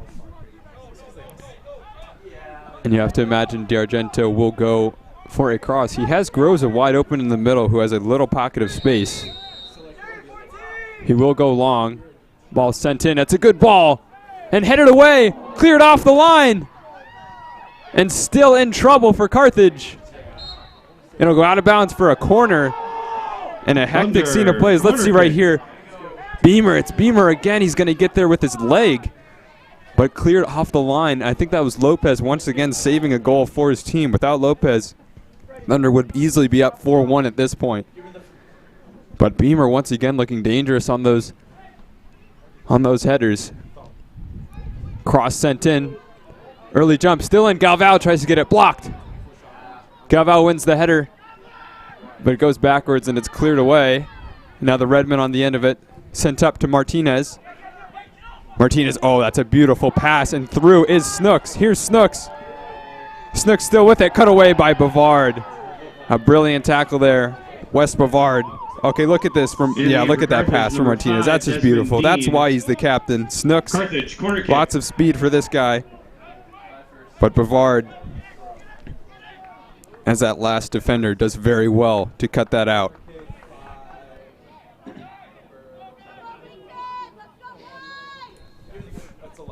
And Carthage with the corner kick. They haven't been successful really from this game. And that one just continues the trend, not even bothering Biddlecombe because it never went in bounds. 20 minutes gone in this game, just over 25 to go. Wheaton's still up 2-1. But really the way this game is going, I would not be surprised if we see a goal soon for either team. Both teams have been very, very offensive in this game, and particularly in this second half as Bavard rises to get that ball. Cut away by Riley. And now in the middle, here's Eloisa. Eloisa out wide. Costa now has it. Costa cutting inside. Moyes chasing him down. Costa goes up. Holland is easily going to be able to intercept this. But he's dispossessed in the middle. Not the best of touches. Long shot sent in. Headed away. And that's going to be a corner. So the deflection never really troubled Biddlecombe for the goal-scoring opportunity, but he tried to cut it away to prevent that corner as Eloisa once again will get a chance here.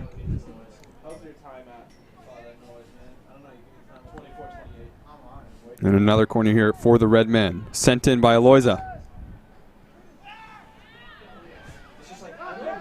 Tipped away, Martinez.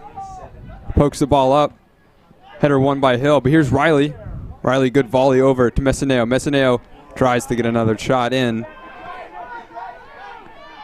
But Biddlecombe is there to get it. Biddlecombe goes short, and Bavard forced to come back. And a tough pass back to Biddlecombe. Wheaton put under pressure very well here by the red men. Galvao is going to try and win that, but won by Messineo instead. Comes on the end of this. And a couple of fouls there on Galvao. It's Martinez and Messineo. Both collided with the freshman. Moyes is going to be in no rush to take this. He goes up to D'Argento. Here's Groza. Groza goes back to Melgar. Melgar out wide to Bavard. And a throw-in one for the Thunder. Bavard will track over and he will take this. Looks to go for Holland. Now Christian Holland goes back to Bavard. Bavard sees Moyes is open in a lot of space. He's got Groza in a pocket of space. If he can get it to Groza, Galvao will go back to Biddlecombe. Biddlecombe sends it up. And what a kick from Biddlecombe. Let's see if D'Argento can get on the end of it. He can. He has the ball still with it is D'Argento. Looking for Holland, cut away by Riley. And the ball is pushed up to Martinez. Martinez cutting into the middle. Here's Martinez. Martinez out wide. Messineo. Messineo goes up. Bettino. Certainly has pace over Hill, but Hill able to get a foot in there and deflect the ball out of bounds. Carthage throw in.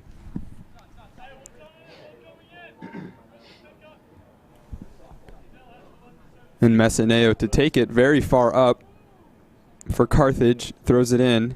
And Aloyza gives it back to him. Messineo crosses it. Hill cuts it away. Can Hill get to it again, though? He can't, but the shot attempt by the center back there, Montemayor, nowhere close to troubling Biddlecombe. As he will collect here for a goal kick. Patino once again in that position, ready to intercept any ball. Look at him go. That's terrific from Patino. And contributes to that. Carthage winning the ball back, and those are the things that you don't really think about. Just by Patino being an aggressive striker, he forces Biddlecombe to go long, forces that ball to be played out wide, and wins his team possession back. And Carthage now controlling. Messineo goes up. Pass intended for a Carthage player, but cut away by Groza. And then Beamer tries to get it up, but hits a Carthage player, goes out of bounds. Thunder still in possession, still up 2-1. As now Moyes has the ball. Moyes goes up. Cut away by Messineo. Here's Groza. Groza lets it run under him for Hill. And a good play there, good awareness. Great ball to Holland. Holland has it. Holland touches it. Riley comes in. It goes off the head of Holland. And Riley's still coming over. Here's D'Argento. Groza. Now to Hill. And Hill forced to go all the way back to Bavard.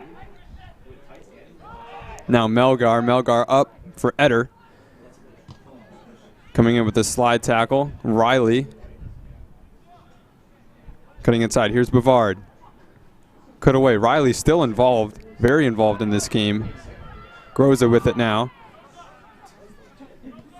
Groza flicks it up looking for Eder, but cleared away. Now Moyes on the right-hand side. Moyes with time and space. Looks for D'Argento. Now Groza. Groza goes out wide. Can Moyes get to it? He can. He can square up for a cross here. He sends it into the box. And headed away by Snooks. And Hill is going to get cleaned out from behind. No foul called on Martinez, who's got lots of space. But some miscommunication there. Martinez trying to get it off to Costa. And lots of frustration on the face of Martinez there. Eder goes up to Holland. Holland has space. He's got Lopez to beat. Goes in for Groza. Now Groza on it. Good shot from Groza. The left-footed effort doesn't trouble Mavrogiannis at all, though. And it goes out of bounds for a goal kick. Mavrogiannis forced to run all the way over to collect that ball. And then we'll see him play out of the back here.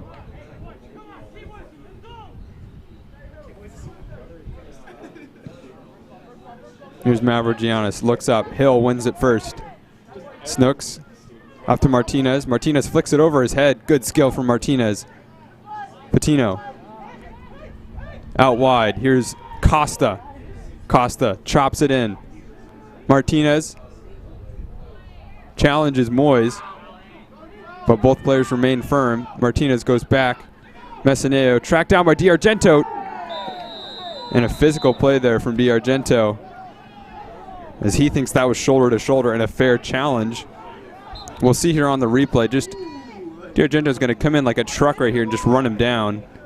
And yeah, you've got to call that in any situation. Because at some point, even if it's shoulder to shoulder, if you're leading like that, if you're coming in with that much speed and you're just playing the man instead of playing the ball, it's going to be a foul every time. So D'Argento called with that physical play. Aloyza, the goal scorer, will be on the end of this free kick. He's looked dangerous from his crosses, but no players offensively willing to step up and take these balls. Aloyza goes up, and it's a shot, and it's in! Aloyza scores and equalizes it for Carthage. His second goal of the game, a beautiful free kick, lifting it over Biddlecombe. He recognized that it wasn't working when he was trying to find players, so he decided he was just going to go for goal himself. We'll see this. Yeah, look at that. No thought for a pass. He's going to go up. Look at the curve on that ball. Catches Biddlecombe off of his line. And in the end, a beautiful shot and a beautiful free kick. And now Carthage 2-2.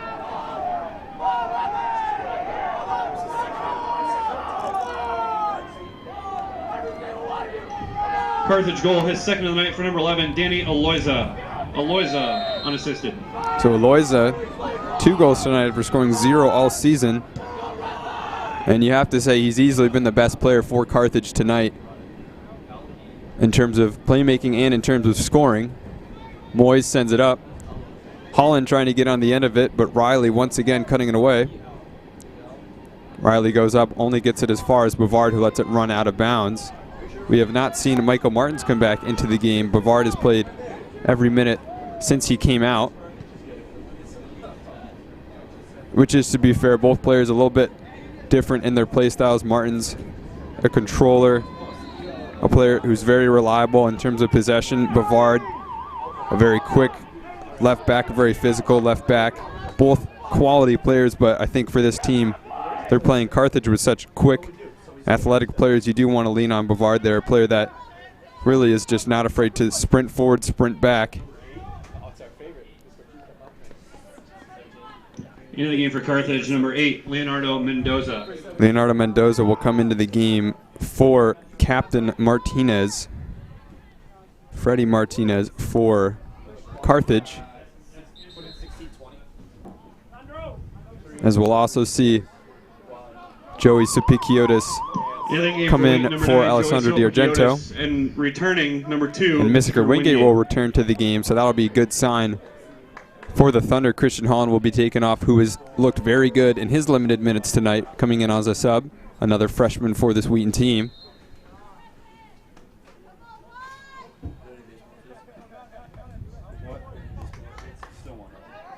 Bavard dispossessed. Carthage with a chance to do something here. Moving inside. Here's Aloyza. Aloyza brought to ground by Eder.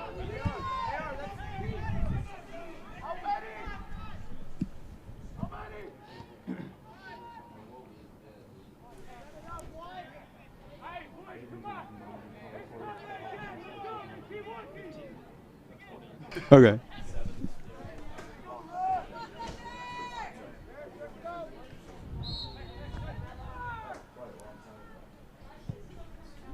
Ball sent in. Biddlecombe holds his line this time and is able to collect it.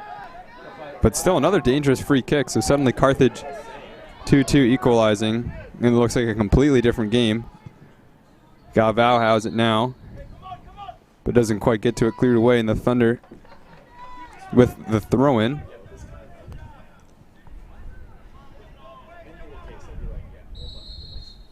Bavard will control for the throw, sends it up, looking for Supikiotis. But instead,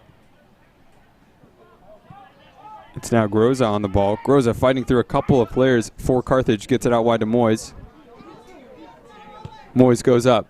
Finds Sabikiotis. Great touch there from Sabikiotis. Sends it out wide. Moyes. Sabikiotis trying to get involved. Messineo goes up. Looking for Patino. Patino who ran into the game Drew for Wheaton, Beamer. number 17, Peter Whalen. And now Peter Whalen will come into the game. Dylan Eder will get his sub off.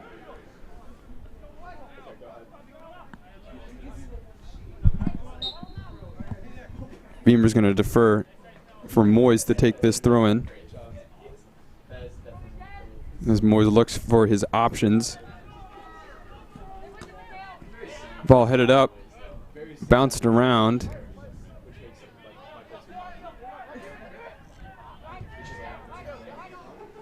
Now wide, Messineo has it.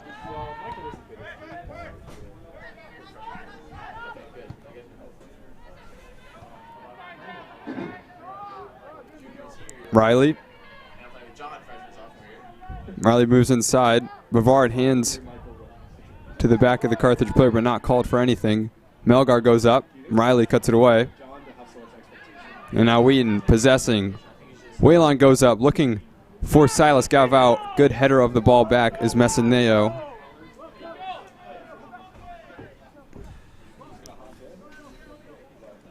Mavrogiannis is going to clear it up. Moyes is going to get flattened here. And Carthage with the throw-in.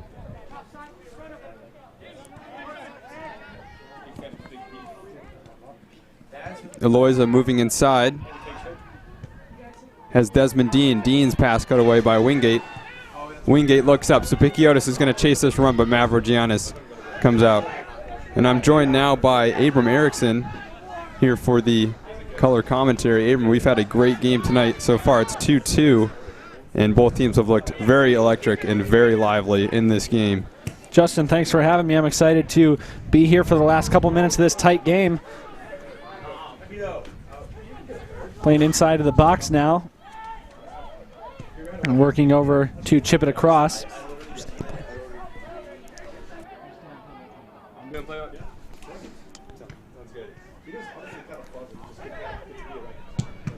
Ball sent in.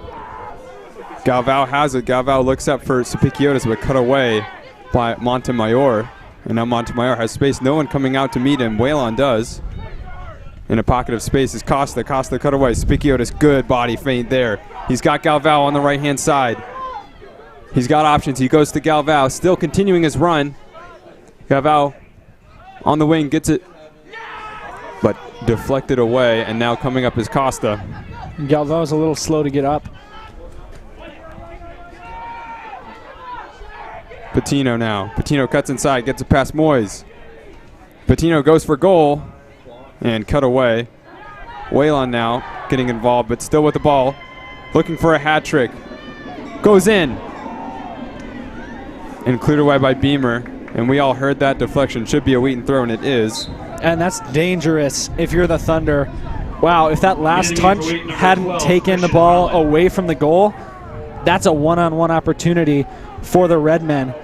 And with just about 10 minutes left in this game, you just want to limit those dangerous chances as much as possible if you're the Thunder. And you obviously want to get something on goal, but more importantly is just not letting Carthage get opportunities where they can score. Holland now has come back into the game. Goes back to Galvao. Galvao now. Back to Holland. Holland, good move inside. And goes out for Moyes. Moyes looking forward. Whelan has come a little bit more forward. I think he's playing up top now. Galvao still with the ball. Goes out.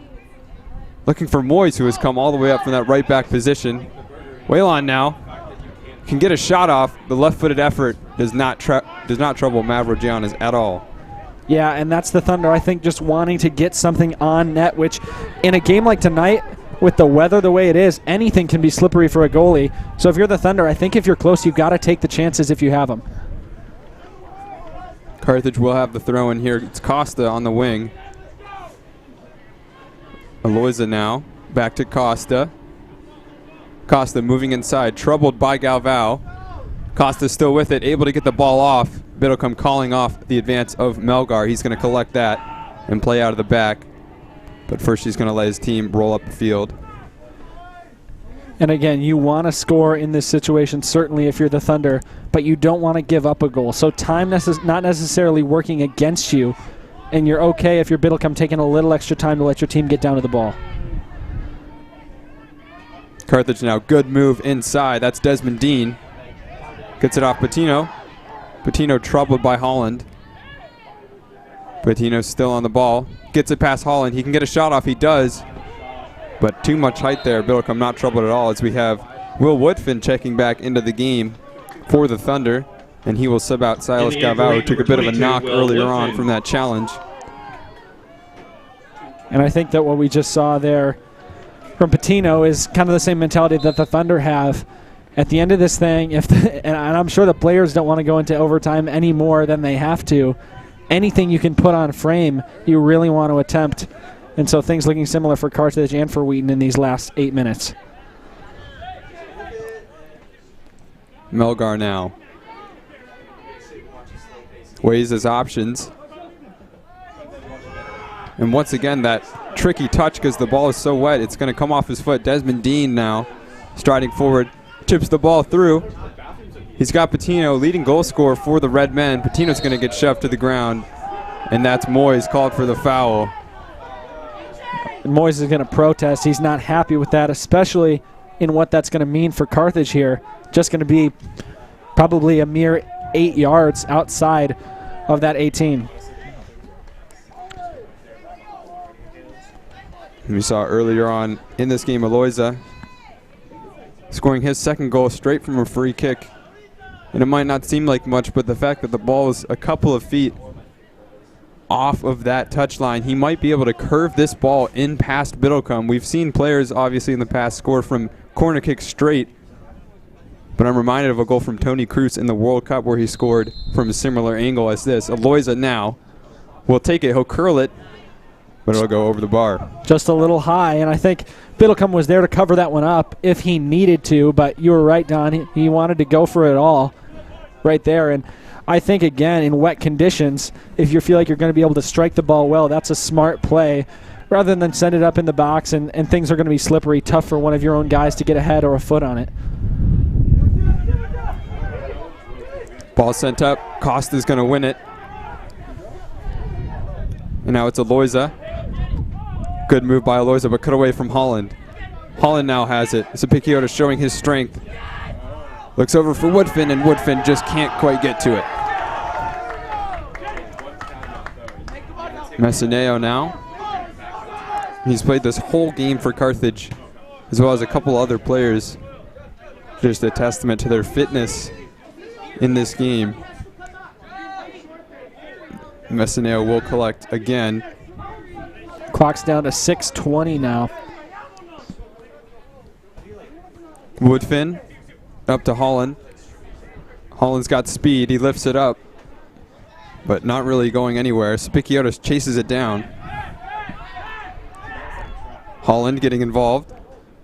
Moyes now. Cries of handball, but Moyes calmly continues forward. Throws it up to Spicchiotis, chasing down Montemayor, Spicchiotis, and now cleared away. Whelan's going to get in the middle of it. Wingate can get there first.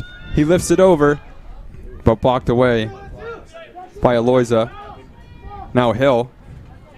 Hill has it. Over to Whelan. Whelan cut down. Referee's going to play advantage and get it over to Holland. But the pass not good enough. And now Aloyza wins it back. And the more time the Thunder can keep the ball in their scoring half, the better.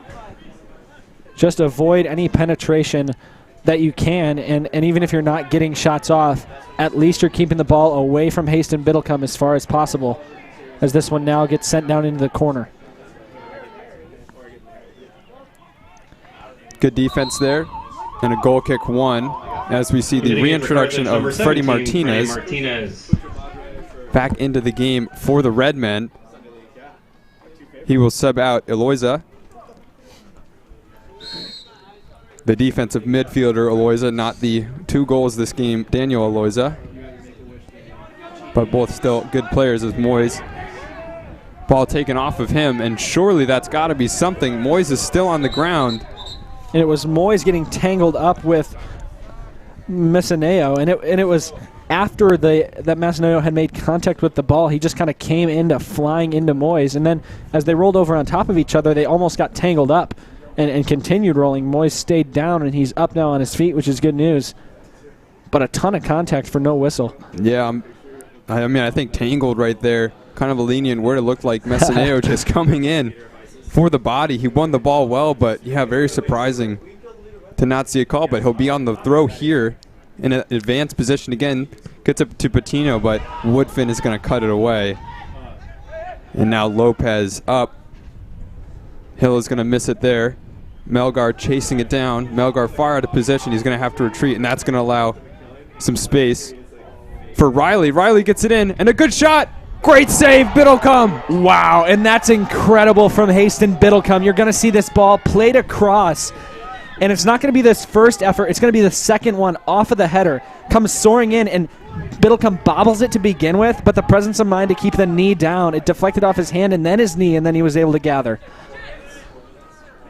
Moyes can't get it past Messineo. Messineo is going to get cleaned out by Holland. Holland screaming that that's a flop, and I'm not going to lie, we did see a little bit of embellishment there, but no doubt that Holland got something of Messineo's leg, and now Carthage with a free kick not too far away from where they scored earlier on in this game. Eloisa, of course, sent to take it. Woodfin playing the one-man wall here. And if you're the Thunder, it's just clear, clear, clear. Ball sent in by Eloisa. Near nobody, but Mendoza is going to get a chance on the ball, and Biddlecombe comes out to collect. And it's at times like this when you just understand Haston Biddlecombe and how much of a luxury he is for a team.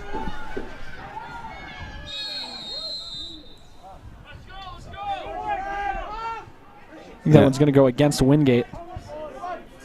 Yeah, I saw you at the pause where you were saying we had a little bit of a chance there from Wingate, but as you said, called offsides. Eloisa will get things started. Getting it up to Mendoza. Mendoza lifts it over. Here's Riley. Riley chased down by Bavard. Early cross in, blocked away by Bavard, who does concede the corner here. Carthage, corner kick. Just under 3 minutes to go. Carthage with a good chance. And with the wind and rain still steady, you got to wonder how many of these chances the Thunder are going to be able to withstand. They've got to get the ball into their attacking third and keep Carthage away from the net. Here's the ball. Mendoza sends it low. Great job there.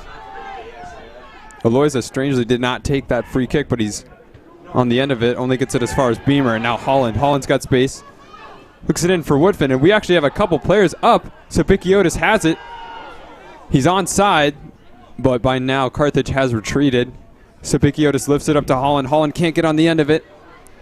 Will he get there in time? He won't. He was put off just enough by Riley. Now the Thunder looked like they had a great chance at a counterattack. It was just the fact that Carthage wasn't back either. Sapikiotis had to wait to stay onside, and that kind of just stopped the counterattack and allowed Carthage to get this ball. Sapikiotis using his strength, trying to get it past Montemayor. And a substitution here, Ben Ferraro will come into the game for the Thunder, and he will replace Mr. Wingate. So he'll inject a little bit of energy on that left-hand wing. Wingate coming out of the game. He's played very well in this game. But just over a minute left. Can one of these teams score the goal that will prevent this from going to overtime? I'm sure, as you said, neither team wants to go into overtime right now. Holland goes in and cut away. Nearly looked like there was a chance there. And now on the other end of things, Patino has it. Patino's only got 2 men to beat. He cuts inside. Patino still has it. Patino gets a shot off. Biddlecombe stays strong. Yeah, and that's Haston Biddlecombe just staying on his line, sitting down and just letting the ball come to him. On a night like this, you're not going to catch that one. So he uses his body, stays in front, and then fields it after. Brian Melgar was there also to kind of shield him from any maybe oncoming Carthage player. Ferraro goes back to Melgar. Melgar lifting up, looking for Woodfin. And won by Whalon. That's a good move there. Peter Whalon dispossessed. 15 seconds. It'll run back to Biddlecombe. Biddlecombe will try and get it out early. 8, 7, 6, Well, there's only 5 seconds left. Moyes 4, up to 3, Woodfin. 2, Woodfin tries to get a shot off blocked. 0. And there we have it. And it looks like we're going to overtime here, 2-2. Carthage equalizing with a late free kick from Daniel Aloiza.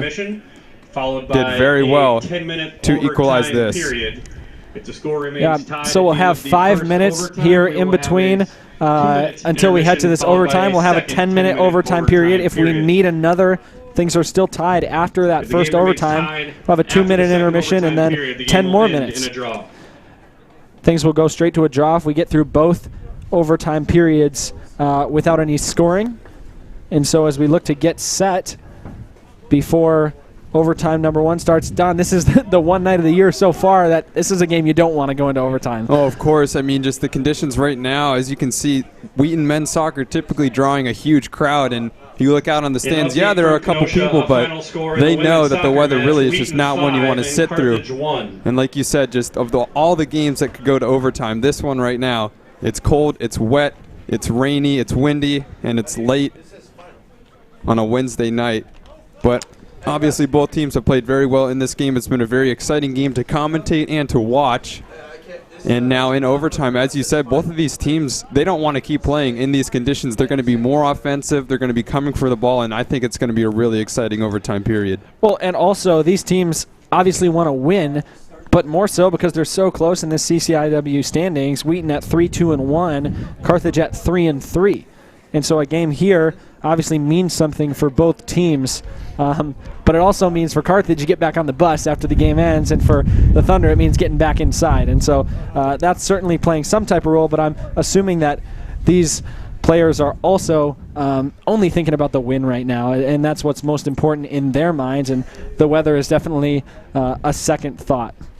Yeah, I was talking to Christian Holland during the course of the day. We actually live on the same floor here at Wheaton, and he said that after the 2-game loss skid against Elmhurst and against North Central, this team kind of adopted a must-win mentality, and that's reflected in their recent results. In their last 5 games, 4 wins, 1 tie. And Christian relayed to me that really they can afford maybe a tie, but any losses really would hurt their chances. So this Wheaton team is fired up, and they really just don't think that they can accept anything but a win. And so far in this game, they look very close to achieving that. On the flip side of things, the Wheaton Thunder women's soccer team getting the win over in Carthage as they traveled to Wisconsin today to face off against Carthage. They won 5-1 in their game, handling Carthage easily, and the Thunder men's team obviously looking to complete the sweep of Carthage with a win tonight. We've got about 2.5 minutes before we start things back up here at Joe Bean Stadium. Peter Whalen and Will Woodfin, team captains, will meet down at the bottom of your screen. You can see them there talking to the officials one time here, going to decide who gets the kickoff here in overtime. But we've talked about it a couple times now, Don, just about these teams wanting to be more aggressive in the way they attack here in the overtime period. And I was talking earlier, I was cut off a little bit by a play, but this is when you realize how valuable Haston Biddlecombe is, and a goalkeeper of his caliber, not only in a tight game, but in a game that is plagued by really bad weather conditions. He's held so strong during these last 12 to 15 minutes that we saw a couple really, really dangerous chances coming from Carthage. He's been able to stand his ground, get the deflections when he needs to, and either fall on the ball or be able to get it out to a teammate. And so as things come in, I think goalie play is going to be important here. As teams get more offensive, more and more will go on the shoulders of the goalie, as they just need to be able to make stops and make saves here. That could be what it comes down to. Yeah, and I love that point about Biddlecombe. Just such a stellar player all season long for the Thunder. And again, proving tonight that he is one of the best goalies in the CCIW. And on the other side of things, Mavro Giannis in goal for Carthage, standing only 5'8", but he's been great too. Only 1 goal in this game scored from open play. That was Daniel Aloiza's first goal. But everything else, we had a penalty kick, we had a corner kick, and then a free kick. So both goalkeepers and both defensive lines have held really strong here, but we will get this first overtime period underway. And it'll be Sapikiotis getting the start in this overtime period. Played in both halves but didn't start. We'll also see Holland. We'll see Ferraro. And a bit of a high line here for Wheaton as they get started. I think we'll look to watch Wheaton push right out of the gate. And you see 3 players, now 4 with Sapikiotis making a run early. And Hill going to go long, just like you said, Abram. Only finds ahead of Messineo. Costa sends it up, but Hill there to cut it away. As overtime gets started with Holland here. And over to Bavard. Bavard now. Hill in a pocket of space. Vertical ball sent over to Moyes. Moyes early cross in and cut away. Shot by Hill. Bobbled around. And it must be cleared. It is cleared. Moyes will chase down Messineo, who clears it up. And look who will get to it first. The Carthage player, I believe that's Patino. He's got Costa streaking on the left side. Patino still has it, chips it through, but cleared away. Now Holland on the ball. Whale not able to get on the end of it. Aloyza looking for the hat trick. Doesn't go for goal though, and a shot sent in, blocked by Beamer, and Beamer sends it out wide. Yeah, and the Thunder need to get it away. A couple bad passes there, bad attempts at clearance, haven't really cost him. Now Sapikiotis looking to run against this Carthage defense. Sapikiotis nearly getting on the end of that. Ferraro chasing on the other end of things. Riley is forced to clear it out of bounds. Wes Bavard sends it up. Quick throw into Holland. Holland weighing his options, goes long, looking for Woodfin. Headed away, Messineo. And now running up. Here's Whalon. Whalon has it. Looks in the middle, heads it up. But cleared only as far as Hill. Hill goes for goal, and he'll send it far over the crossbar. Yeah, and that one is obviously not close, but again, a shot is a shot at this point. I'm more worried about how many chances the Carthage side had on the Thunder goal just a minute ago. When the Thunder weren't able to clear it out, we see Holland try to clear it out once. It deflects to a Carthage player and goes right back towards the net. And that's something you can't do. You can't make errors in clearance at a point in the game like this. Melgar up to Whalen, who's dispossessed and now in another pocket of space. Here's Dean. Dean still with the ball. Desmond Dean run up by Whalon. Whalon can't get it out of play. And Beamer called into action. Goes out wide to Woodfin. Woodfin has got space. Woodfin cutting inside. Still Woodfin. Woodfin out to Holland. Holland, he's got runners. He could go for goal as well. He does, and it's blocked. Goes to Ferraro. Ferraro cuts inside. Ferraro chips it up. And blocked there by Lopez. Ferraro nearly cleaned out by Martinez, but keeps his head up, throws it up. And coming in, that was Whalon trying to get the header of the ball on it. Beamer calling it to action. Throws it up. Still Beamer now. And Beamer goes back to West Bavard. Yeah, the Thunder can reset here, but they can also keep the pressure on. You see that ball not really getting past midfield, and the Thunder will stay on the attack. Here's Beamer. Beamer to Woodfin. Woodfin's going to let it go behind. Moyes now can pick out a cross, goes in looking for Holland, but Mavrogiannis there first. Yeah, and that's a good play by Mavrogiannis. And what we saw earlier on a couple shots that Ferraro attempted to take, some really good deflections by this Carthage defense. And these teams are laying their bodies on the line. I mean, any night it doesn't feel great to get hit by a soccer ball kicked that hard, but on a night like this, I'm sure it feels even worse. But really, jumping in front of these balls and getting really important blocks, we've seen players on both teams do that here at the end of this game. Martinez gets possession back, sends it out to Messineo. Messineo has possession, throws it up. And looking for Patino, cut away by Melgar. Now Costa. Costa sends Hill to the ground. Costa gets a shot off, and Biddlecombe there. He's going to bat it to the ground, collect it, and look to distribute. And you're worried there for a second as Justin Hill goes down and allows an open shot attempt, but once again, Biddlecome's steady on the save.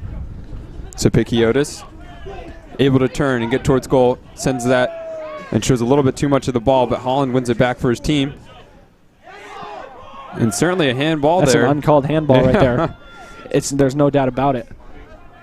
I mean, you look at the angle, the center referee probably was obstructed, but the AR in clear view, I mean, if we're in clear view, you would expect the AR to be in Clearview, but no matter. Ball sent in, cleared away, and now coming out on the end of it, Desmond Dean through the legs there of Hill and now sent back, and Beamer is forced to chase back Dean, and we'll get it called back for a foul in the midfield.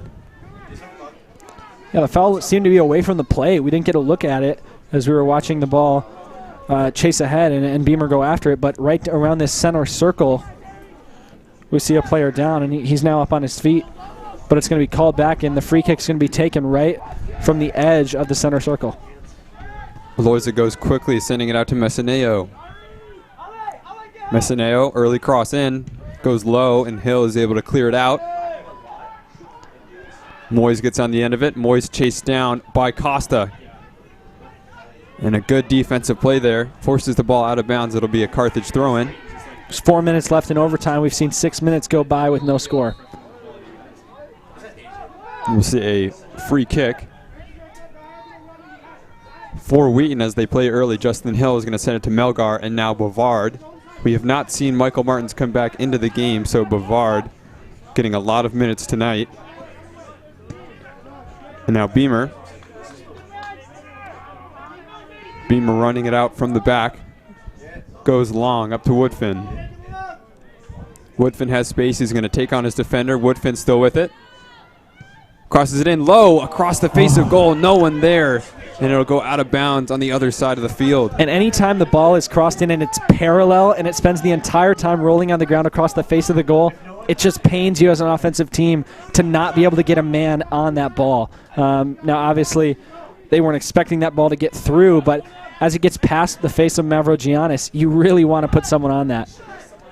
Holland, good move inside, loses his defender, finds Whalon. Sapikiotis cannot get on the end of that pass. Now it's cleared away. Costa leaves it, but Melgar, a great move. Melgar goes out wide for Woodfin. Woodfin, good play. Sapikiotis has it. Sapikiotis goes for goal! Off the post from Sapikiotis! He had Mavrogiannis beat, but it goes off the post. Ferraro's still with it. Here's Whalon. Good move by Whalon, and finally cleared away. And Moyes with it, crosses it in. And now we'll see a foul. Yeah, and you can't do it better than that. I mean, look at this. This ball is going to be played over. It gets through Woodfin, but he gets back up on the hustle. You think Sapikiotis is going to go out there. He has enough space to take this shot, and it gets through the arm of Mavrogiannis and just hits the post. 6 inches, and that one's in. Sapikiotis, no stranger to scoring game-winning goals. Scoring the game winner. Well, of course, they won 3-0, but in the last game against Milliken, getting on the score sheet late in the game. A scrappy player on the ball now, tries to get it over. Whalon has it. Ball sent out wide. Woodfin. Woodfin has a good chance here. It's Woodfin. Woodfin sends it over the bar. What a chance there for Will Woodfin. Yeah, and again, this ball's out, and it's kind of a fluke that it gets sent out there. And Woodfin's alone. We see Mavrogiannis come out for what could be the final, shot of this game, and he ends up getting bailed out as Woodfin sails it a little high. But again, another great shot. There was tons of pace and power on that. And you just got to put that one in the back of your mind and keep going for the next minute and a half. Disappointing there from Woodfin. We have Groza checking back into the game. He will take out Peter Whalon. And now Melgar just is going to send it upfield for Woodfin. Woodfin goes up. Good tackle there from Hill. Groza on the ball is going to get shoved to the ground by Aloyza. And Aloyza is going to be cautioned for his efforts. Yeah, he seems a little frustrated, but I think that's blatant. I think that's a pretty easy call. Came in with the shoulder. 1 minute. The clock will stop at about a minute. The referee signals over. It's going to be 57 seconds, and now it'll be a free kick for the Thunder. Beamer will be on the ball here for this free kick. As he said, under a minute to go. Or now over a minute, 1:05 we have after the clock was reset. 1:05. Not much time here. Overtime, 1:05. We've mainly seen Wheaton go short from these free kicks, but maybe we'll see Beamer send it into the box. He does. One first by a Carthage player. Now Riley clears it up. Sapikiotis will jump for it. He will win it. Riley's going to shield it out against the efforts of Ben Ferraro. And Mavrogiannis will collect for a goal kick. Yeah, I think Mavrogiannis has just got to send this one away, and the Thunder have got to stay strong for 40 more seconds. You see him taking his time, but he'll opt to send it away towards midfield. Martinez now. Ferraro challenging Martinez. And does well to defer that attack. Martinez still with possession for Carthage. Martinez into the middle. Here's Aloiza. Aloiza. Pass only gets as far as Woodfin. Woodfin has it and sends it up to Sapikiotis, but cut away by Montemayor. 10, 9, 8, 7. And now trickled around. 6, a good chance Desmond 5, Dean sends it up. 4, 3, 2. And the danger 1, cleared away by Bavard, and that will do it for the first overtime period. No goals, so we'll have another one. And the Thunder kind of escaped at the end of that one. If there was any more time left on the clock, as you see, Beamer kind of flew up and tried to kick that ball away. It gets past him, and it's really a 3-on-1 with Wes Bavard the only one left back. Because there was no time, Carthage didn't really have any time to send something in or make anything work there. But if there was, that would have been really dangerous. We saw good chances from both teams, but really the Thunder had two, one by just the way of a couple inches missing when Sapikiotis hits it off the post, and then Woodfin in that kind of one-on-one situation sends it over the bar. But we will head into overtime period number 2, still deadlocked, 2-2 here in Joe Bean Stadium. Yeah, we saw a lot of energy from both teams in that game, as we predicted. A little bit more offensive than defensive. A couple of great opportunities on both sides. We saw the Sapikiotis goal post clearance that just couldn't find its way in the back of the net, but both teams are going to come out fired up. We've seen a couple of starters from Wheaton not really play in that overtime period, so it'll be interesting to see if the coaching staff for Wheaton just allowing a little bit of rest before sending them in for the final 10 minutes of this game in the second overtime period. So I'm interested to see what the lineups will be. Yeah, it's 10 more minutes until the end of this thing, and teams are going to be playing harder than they've even played so far throughout this game. You can hear them in their huddles, you can hear them yelling, you can hear them getting fired up, and it's going to be a great final 10 minutes of soccer if it lasts that long, if we don't see a goal scored before it ends. But for the Thunder, this would be an awesome confidence boost as you head into North Park, the final CCIW game of the year. And that obviously going to be a tough task for the Thunder. They're North Park 12-4-0 overall. They're 5-1 in the CCIW. They sit atop of the rankings. So to get a win here against a good Carthage team would mean a lot for the Thunder when North Park comes to town on November 2nd. Yeah, and you talked about that North Park game. Fortunately for Wheaton being played here at Joe Bean, Wheaton has been stellar at home, 7-1 so far this season when playing at Wheaton College. And so if they can beat North Park on Saturday, it will be here, and that will be a great game that I believe you and Justin will be doing as well. So be sure to tune in for that. That'll be a very good game. But this game's still not over. We're in the second overtime period. Wheaton and Carthage both need these points. I'm not sure if a tie can do it for either of them. So we will see what happens as we get started. Looks like Sapikiotis still in, Woodfin still in, and Holland still in for Wheaton. And I believe they're just going with the same lineup that they ended that first overtime period with, as Carthage will get things underway. And interesting right there, just Patino, I think, faked out his own player. Eager, obviously, eager to get things going. Ball sent up, Beamer called into action. Patino throws it over to Woodfin, Moyes. Moyes does well to keep it down. Woodfin back to Moyes. Up to Sapikiotis. Headed away by Montemayor now. Oh, excuse me, that was Messineo. Messineo somehow finds Costa in a lot of space. Beamer comes over to check him. Cleared away by Melgar. And out of bounds, Carthage with a throw-in again. Yeah, and once again, what kept that play alive was just kind of an unlucky bounce for the Thunder. It deflects off of a Carthage player and up ahead. Woodfin coming over to defend against Costa. Now back to Messineo. Messineo in for Patino. Here's Costa. Costa gets a cross off. That's a good ball in. Headed away by Ben Ferraro. And on the end of that, Ferraro finds Holland, or excuse me, finds Groza. Groza finds Holland. Holland was streaking away and returns it to Groza. 4 people forward for Wheaton. Cross into the middle. It's Sopukiotis.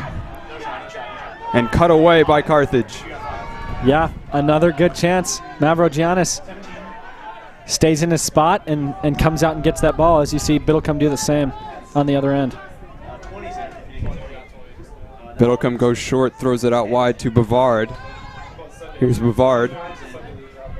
Looks up for Ferraro. Ferraro moves forward and throws his opponent to the ground. Foul there. And a good call by the referee. That foul on Dean. Yeah, I think so. And I think the referee's called things pretty well in these last couple overtimes. Things obviously going to get more physical, and he's got to adjust. Ball runs through all the way to Biddlecombe. Biddlecombe throws it out early. Woodfin on the ball now. Here's Woodfin. Woodfin looks for Groza. Now it's Hill. Hill sending his opponent to the ground. And a bit of a lazy tackle there from Hill as he gives possession away. Yeah, it seemed a little pointless, as Hill could have stayed low and just stuck with him. He kind of pushed the ball up out ahead of Hill, and then as he did that, Hill kind of just came around to the other side of his body. Eloisa puts this one back into play, goes for goal again. Biddlecombe punches it away. And now Sabikiotis tracks it over. Sabikiotis will send it up and far over even the press box here. And that's a great save by Biddlecombe to punch that away. He was hit hard as he punched that. Carthage player came into him pretty tough, but Biddlecombe stays strong, unfazed by the contact as he punches that ball away. Mavrogiannis now sending it up. Finds Dean, but Dean only heads it away to Michael Groza. Groza dispossessed by Eloisa. Bavard's header still needs a little bit more assistance. Melgar comes over. And a great move there from Holland as he shoulder passes it over to Ferraro, who tries to get away from Desmond Dean. Here's Ferraro. Back to Holland. Holland cuts it up. Holland still in, no call. The ball never went out. Sabikiotis, good move inside. Groza gets a shot off. Oh, man. Wow. And there are so many great things about this play. You see this sent into the middle. Look at that pass. Flicked behind by Sapikiotis, gives Groza the open shot. And once again, I think that beats Mavrogiannis if it's on frame, but just a little wide. What a great attempt there. And what a great chance from Michael Groza. Holland will head the ball. We see D'Argento and Mr. Wingate come back into the game. Both players haven't played for the last couple minutes, and will certainly get the game rolling here for the Thunder. Moving in is Martinez. Freddie Martinez on the ball. Lifts it over, looking for Patino. Biddlecombe is out. Biddlecombe goes quickly out wide to Moyes. Now it's Groza sprinting up. Great tackle there from Desmond Dean, forcing the ball out and stopping that counterattack. D'Argento has lots of space in front of him. D'Argento goes long. That's a great ball to Holland. Holland has it. A chance here for Holland. Holland goes in. And it's just wide. We saw up here in the press box. We saw the net bulge, or at least I did. I thought it might have gone in for a second, but that side netting is tricky. Well, and from so far away, it's tough to tell that angle, and it certainly looked like he could have put that one in there, but it's just to the side of the net. It was such a great pass, but the ball skips so well off of this wet ground that it just got a little out in front of him. He wasn't able to track it down until the angle was too steep, and he couldn't send it into the net. Patino now challenging Melgar. Melgar will keep him from going out of bounds and stay with it. And he will win a throw-in for his team. Just under 5 minutes to go. The Thunder have to get moving. Here's Sapikiotis. Sapikiotis working on Lopez. Still has it, but Montemayor comes over to clear it away. Now Hill. Hill waits very patiently, goes out wide. Here's Wingate. Wingate, lots of space on the left-hand side. Here's Wingate cutting in. Wingate goes up. Sapikiotis on the ball. Sapikiotis gets it past Riley. Riley goes for the early slide. Sapikiotis lifts it, headed away, and now a chance. Shot goes up, and it's just wide from D'Argento. And things are like good chances are just building up for the Thunder. Things are happening in their attacking third, and that's great. The only question is, can they string enough tough chances together in these last 4 minutes to get this Carthage defense to crack? I mean, as soon as DiArgento and Wingate came back into the game, we've seen just the oppression here of this Wheaton offense. Carthage really can't get the ball up. And we've seen probably the last 3 chances have been really good goal scoring opportunities. Martinez trying to change the script though, moving up. Martinez forced to go back, and he's dispossessed. Great defense there. DiArgento goes up to Groza. Groza's got Sapikiotis in the middle if he can find him. Here comes Michael Groza. Riley can't get to it. Here's Michael Groza. Sapikiotis cut away and cleared away, finding Martinez. I wonder if Groza can shoot that one himself. You know, he tries to go over Sapikiotis, and he had a decent shot opportunity on his own. Moving inside, Patino can get a shot off. Cut away by Melgar. And now Mendoza. Mendoza goes up. Oh, and Biddlecombe is hit. And now we see a scrap down by the goal, and things are going to get a little physical down there as the clock will be stopped with 2 minutes and 51 seconds. The referee's going to have to sort a couple things out here. We're going to be stopped for a little while as he's going to have to make a decision. The impetus for the event or for the confrontation was, and now we see the red card pulled out. Looks like that's going to go against number 4 for Carthage, Messineo. You see him taking his time getting off the field. Number 4, Nicholas Messineo. Yeah, just really disappointing. This was such an amazing game. Really a lot of respect on both of these sides, and just that late challenge by Messineo on the goalkeeper Biddlecombe. You love to see Wheaton coming to the defense of their goalkeeper, of their teammate, but you have to wonder if they're going a little bit too far with this. You want to be respectful on both sides, and we want to get this game going. And there's a lot of protesting down on the sideline right now. Tons between the two coaches of these teams. But ball flicked up ahead and a great chance. Mavrogiannis called out to clear that away.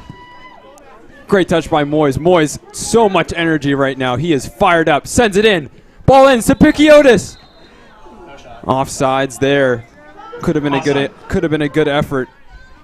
Yeah, and wow, Moyes has it in the corner, and we lose it for a second, but he crosses it in, and he's right there. Sapikiotis, they're just going to be called offside, but it's a good chance. And then I have to say, this game is so exciting right now.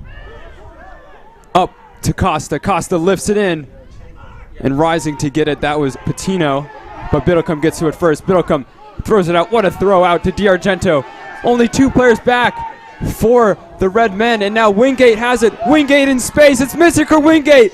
He gets it up. Saved by Mavrogiannis. What a save. And Mavrogiannis is excited, and rightly so. What a kick save on the one-on-one. That's all started by an incredible throw by Haston Biddlecombe to get that ball moving out towards the midline. Quick corner in, it's Justin Hill. Hill moves inside, he can get a shot off. Defended well though and cleared away. Martinez now has it. Martinez moving in. Lifts it up looking for Patino. It does skip to Patino. It hits off his hand, no call. And still with the ball, it's Costa. Biddlecombe, what a save. Haston Biddlecombe. And wow, we see goalies stepping up to the challenge here. We talked about how important goalie play was going to be. That one gets into the box, and Biddlecombe just stays there, lets it hit him in the chest, and just takes that save. And a wasted effort there. Offside. Really could have been something Holland streaking through, but Michael Groza just couldn't get the ball to him. And now we have an offsides call. Mavrogiannis is going to take this kick. He's out of his goal by about 35 yards. He sends it low, and if Wheaton could have gotten on the end of that, you wonder. Patino now. Carthage throwing everyone forward. Mendoza out to Martinez. Martinez lifts it up. Back post, it's sent in. It's over, it's headed off the line. Incredible defensive play, 29 seconds to go. There's nobody back for Carthage. One person back for Carthage, DiArgento. He's got to be onside. He was on his own half. Groza lets it go through his legs. Groza moving up. 15 seconds left for Michael Groza. He cuts inside. Gets a shot off. It's deflected away. 10, 9, 9 seconds 8, left. Melgard chasing down the Carthage player. Riley, look at the disparity of these two sides right now. There's no one back. Set it up. Oh my goodness, Abram, what a game. Wow, and watch this final defensive play. The game ends in a draw, which no one's real happy about. But look at this. This crosses the face of Biddlecombe. Headed up, and then it's right there. Drew Beamer stepping up and clearing that ball away on the header, erasing what could have been the game-ending goal. And like I just said, I'm sure neither team happy with the fact that this game ends in a draw. But it's the most exciting game I've seen inside Joe Bean Stadium during my time here at Wheaton. Teams laying everything on the line, and you see players on the field still down as whether that's just fatigue or whether that's just feeling this way about the game. But man, an incredible effort from two teams. Physical play during the last couple minutes. As exciting as you can get during 2 overtimes. And it ends in a draw, which doesn't really make anyone happy, but it's 2-2 here at the end of this one. Yeah, we talked about the weather making us not want to sit through this overtime period, but I've got to say that was extremely exciting on both sides. But until then, 2-2 game. Both teams played very well in this game. Both deserve to come out of here with a couple points. I'm Don Crowder, joined by Abram Erickson. Have a great night.